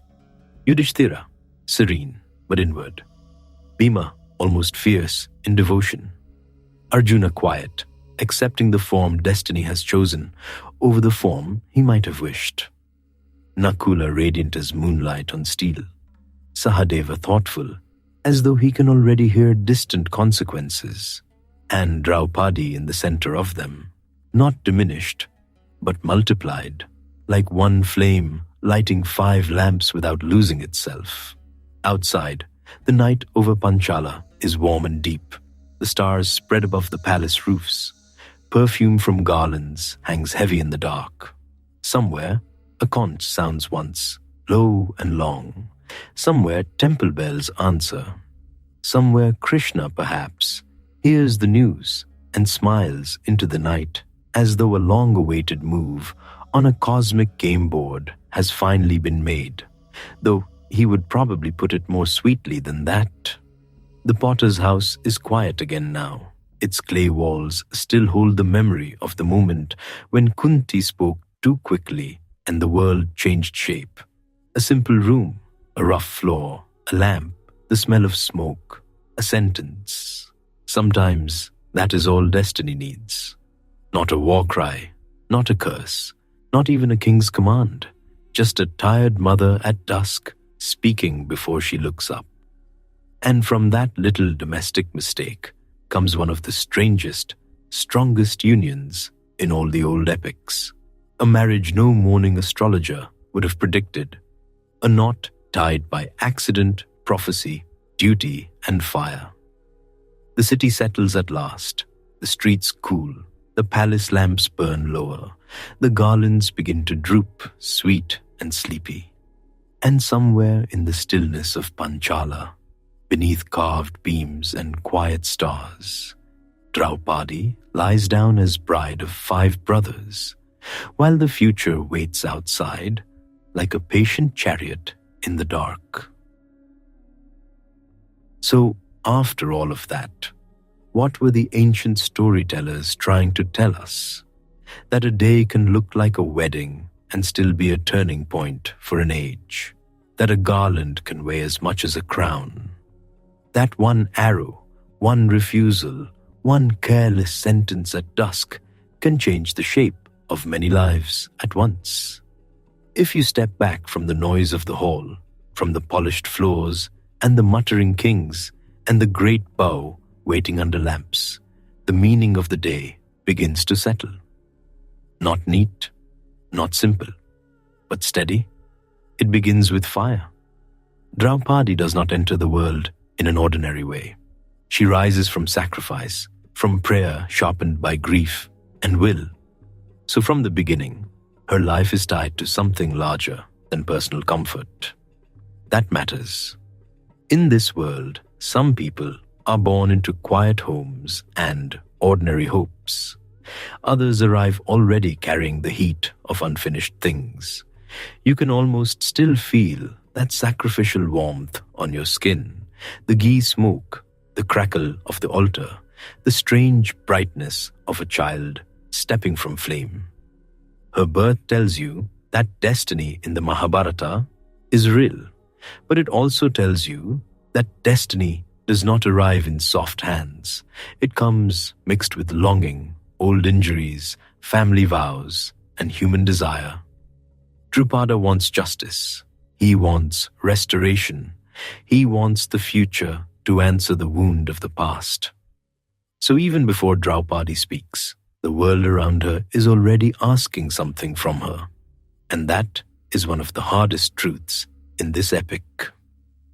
We do not begin life on an empty floor. We begin inside consequences already moving. That is karma, not a simple reward and punishment machine, more like a web already trembling before you touch it. Drupada acts from hurt, and that hurt shapes a daughter's life. Kunti protects her sons, and that protection leads them toward a marriage no one expected. Karna carries the ache of rejection, and when he rises in the whole room feels it. Everyone is walking into currents that began before they took their first step. Then come the Pandavas, dressed as Brahmins, hiding in plain sight. And this part matters too. Because the Swayamvara is all about appearance, crowns, silk, lineage, names announced in full. Men arrive shining like they have swallowed the sun. Elephants are painted, drums thunder. The whole thing says, look closely and you will know who matters. But that is Maya at work. Maya is not just illusion in the childish sense, as if nothing is real. It is the spell of surfaces. It is the mistake of thinking. The outer form tells the whole truth. A wandering Brahmin may be the greatest archer alive. A princess may be more than a bride. A king may sit on a lion throne and still be smaller than his pride. The hall is full of people judging by what they can see. The epic smiles very gently and says, that is never enough. You saw it with Karna most painfully of all. He stands there fully capable, strong enough perhaps to do what many princes could not. But before skill can speak, birth speaks louder. The wound of that moment lasts. It does not simply pass like a gust through a curtain. It settles deep, and that is worth remembering too. Not to keep anger burning forever, but to show how human hearts are shaped. Honor matters. Exclusion matters. A public humiliation can travel for years, tucked inside a man, like an ember wrapped in cloth. Karna's pain is not erased by what comes later. It becomes part of the great chain of consequence. So the lesson is not that social identity means nothing. It is that social identity can reveal and conceal at the same time. Names matter in this world. Lineage matters. Duty matters. A prince is not the same as a potter, and a charioteer's son does not move through a court the same way a king does. The epic never pretends otherwise, but it also insists that divine worth, courage, discipline, and sorrow do not always wear the clothing society expects. That is why Arjuna's victory lands with such force. He does not win because he boasts louder than the others. He does not stomp forward, demanding admiration. He walks up in simple robes, quiet as a man going to fetch water. Then he breathes, he steadies, he sees what must be seen through reflection, not direct gaze, and he releases. That moment is about skill, yes, but more than that, it is about disciplined mind. This is Dharma in one of its clearest forms. Not rule following for its own sake, not stiff perfection. Dharma is the right alignment between who you are, what the moment asks, and what you must do. Arjuna does not become someone else in disguise. He remains exactly himself. The clothes are false. The training is real. That is a beautiful truth to carry into sleep. The world may misname you for a while. Your deeper nature does not disappear. Then the whole tale turns again on Kunti's words. She speaks without seeing. She tells her sons to share what they have brought home. It is domestic, ordinary, almost absurd. After all the blazing spectacle, destiny walks in through the side door carrying alms bowl energy. That is very like the Mahabharata. The grand and the intimate are always tripping over each other. And what do the storytellers preserve in that moment? That speech matters. Words are not air and then nothing. Once released, they begin to take form in the world. In Hindu thought, speech has power because creation itself is bound up with sound, naming, invocation, vow. A blessing can shape a life. A curse can shadow generations, and a mother's casual instruction, spoken in trust, can become a road no one imagined walking. Still, the deeper comfort in this episode is that Dharma is not lived in perfect conditions, almost never. It is lived after mistakes, inside awkwardness, inside the aftermath of sentences you wish you could gather back into your mouth. No one in that little shelter chose the easy path because there wasn't one. They had to find the most truthful way forward through confusion. That is Dharma too, not a shining road laid out in advance, but a careful step taken when every option feels strange. And the final acceptance of Draupadi as wife to 5 brothers carries the widest meaning of all. This marriage is extraordinary. It startles everyone because it should. Yet the epic asks you to sit with that strangeness until it stops feeling like chaos and starts feeling like destiny unfolding through human bewilderment. That is the heart of this section. Destiny works through flawed people, not after they become flawless, through them as they are. A father with old hurt, a mother who speaks too quickly, a warrior carrying hidden greatness, a princess born for a future she did not design, brothers surviving by disguise, then stepping into the light. And over all of it, Dharma keeps moving, not clean, not comfortable, but real. So when you close this part of the journey, what remains? That you cannot judge the soul by its clothing, that words carry weight, that karma binds lives together long before people understand how, that Maya makes surfaces glitter so brightly you may miss the truth standing quietly at the edge of the room, and that Dharma is often not the choice anyone wanted, but the one that must be honored once the moment arrives. That is what gives this strange, beautiful episode its peace. Not because everything is easy, because everything, even the confusion, has found its place. The fireborn bride, the hidden archer, the wounded king, the excluded hero, the mother's voice at evening, the shared vow. All of it now rests where it belongs, joined together like lamps set in a row after sunset. Each flame separate, each flame part of the same long light. The lamps burn lower now, and Panchala finally exhales. Not all at once. First, the great hall empties by degrees. A king leaves with his pride wrapped around him like a cloak. Another goes out muttering to his men, one hand still flexing as if he can feel the bow that refused him. Servants appear from the edges of the pavilion, quiet as cats, gathering fallen flower petals, straightening rugs, lifting overturned stools. The air still smells of sandalwood, lamp smoke, trampled jasmine, and warm metal. You can almost hear the day settling into memory. At the center of the hall, the target hangs motionless at last. No turning wheel, no sharp intake of breath from the crowd. No arrow singing upward, just a circle of polished metal catching the last gold of evening.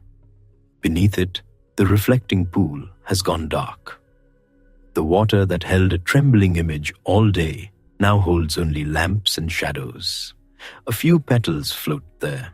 That is all. The garlands droop from their hooks. Their marigolds are bruised now, their jasmine beginning to brown at the edges. Someone forgot a bracelet near a pillar. Someone spilled perfumed oil by the entrance, and the stone still glistens. The drummers are gone. The conch shells are silent. Even the peacocks in the palace gardens have folded themselves into sleep. The whole place looks stunned, as if the hall itself did not expect this ending either.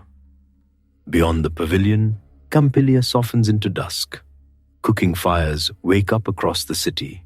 You smell rice steaming, lentils bubbling, ghee hitting hot iron. Children who were shooed away all afternoon now run through courtyards, reenacting the contest with sticks for bows and terrible accuracy. One of them insists he is the Brahmin. Another insists he is the princess. A third wants to be the revolving target, which is not the most glorious role. But children are strange and very committed. From balconies and doorways, people keep talking. The fireborn princess, the unknown Brahmin, the kings who failed, the warrior who rose and sat back down with a face like carved stone. And then the stranger ending still, the one no gossip can quite hold without spilling it everywhere. Draupadi will not belong to one man, but to 5 brothers. Morning did not whisper that. Morning had other plans. Now the city carries this new shape of things, like a lamp cupped in both hands, trying not to let the flame go out. In a quieter part of Panchala, away from the emptied hall and the tired servants, Draupadi walks beneath the evening sky. Her ornaments are lighter now. Some have been removed. The heavy public splendor of the Swayamvara has loosened into something more human. Still, gold touches her throat and wrists. Firelight catches in her dark hair. She moves with the same steady grace she had in the assembly. But the day has changed around her, and changed her with it. You can feel the coolness rising from the earth after heat. Dust clings softly to your feet. Somewhere nearby, night-blooming jasmine opens. Somewhere farther off, a temple bell rings once, then again, then lets the sound travel. Draupadi does not know every turn ahead. No one does. She knows only this much. By sunset, she has crossed out of the life prepared for her and into one larger, stranger, harder to name. The path before her is no straight royal road. It bends, it divides, it asks much, but she walks it anyway, head lifted, flame-born still.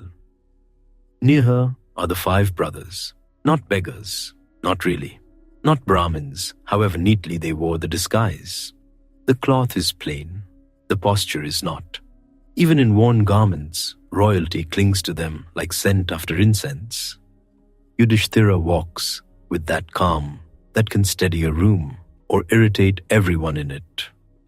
Bhima looks as though he could carry half the city if asked, and perhaps would, if there were snacks at the end. Arjuna is quieter now, the contest behind him, his hands relaxed at last. Nakula and Sahadeva move with the neat, graceful alertness of men who notice everything. They are still hidden, but not for long. A day like this tears holes in concealment. Too many eyes saw too much. Too many hearts recognized what the mind had not yet caught up to. Word will travel. It always does.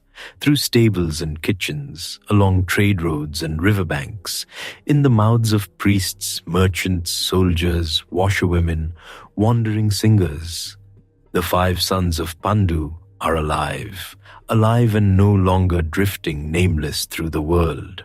It will reach Hastinapura soon enough, and when it does, old fears will wake hungry. But tonight, that is still far away. Tonight, the city is full of oil lamps and murmured astonishment. Elsewhere, in quarters prepared for honored guests, Krishna sits in the deepening evening with the calm of someone who has heard a familiar melody at last. Balarama is near him, broad-shouldered, white-robed, still carrying the plain force of a man who prefers a clear road and a solid answer. But Krishna's gaze lingers in that softer place where dusk turns blue. He had seen the Brahmin rise. He had seen the arrow fly. He had seen the woman from fire turn toward the men who were not lost after all. And something in him had gone still with recognition. Not surprise. Recognition. As though one note, long awaited, had finally sounded in the vast music of the age. The breeze moves through the lattice. It carries the scent of lotus water, lamp smoke, and the faint sweetness of crushed champak blossoms. Outside, horses stamp in their stalls. A guard coughs. Somewhere a flute begins, badly at first, then better. Krishna smiles to himself, small and knowing, and lets the evening unfold.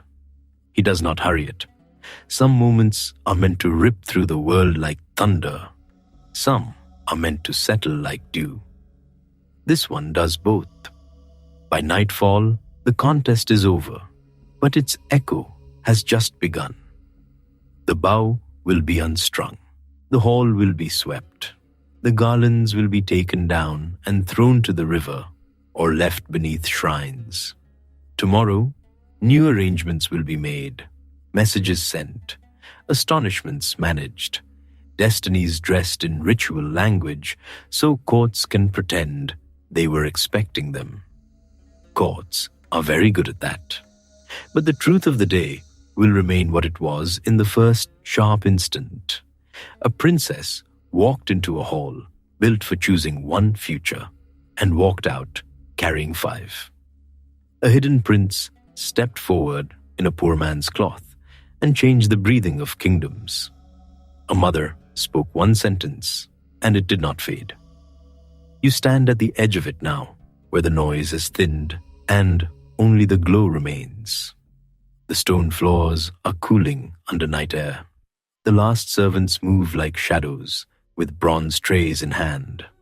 The pool beneath the target reflects a single steady flame, and above Panchala, the sky opens wide and dark, scattered with stars.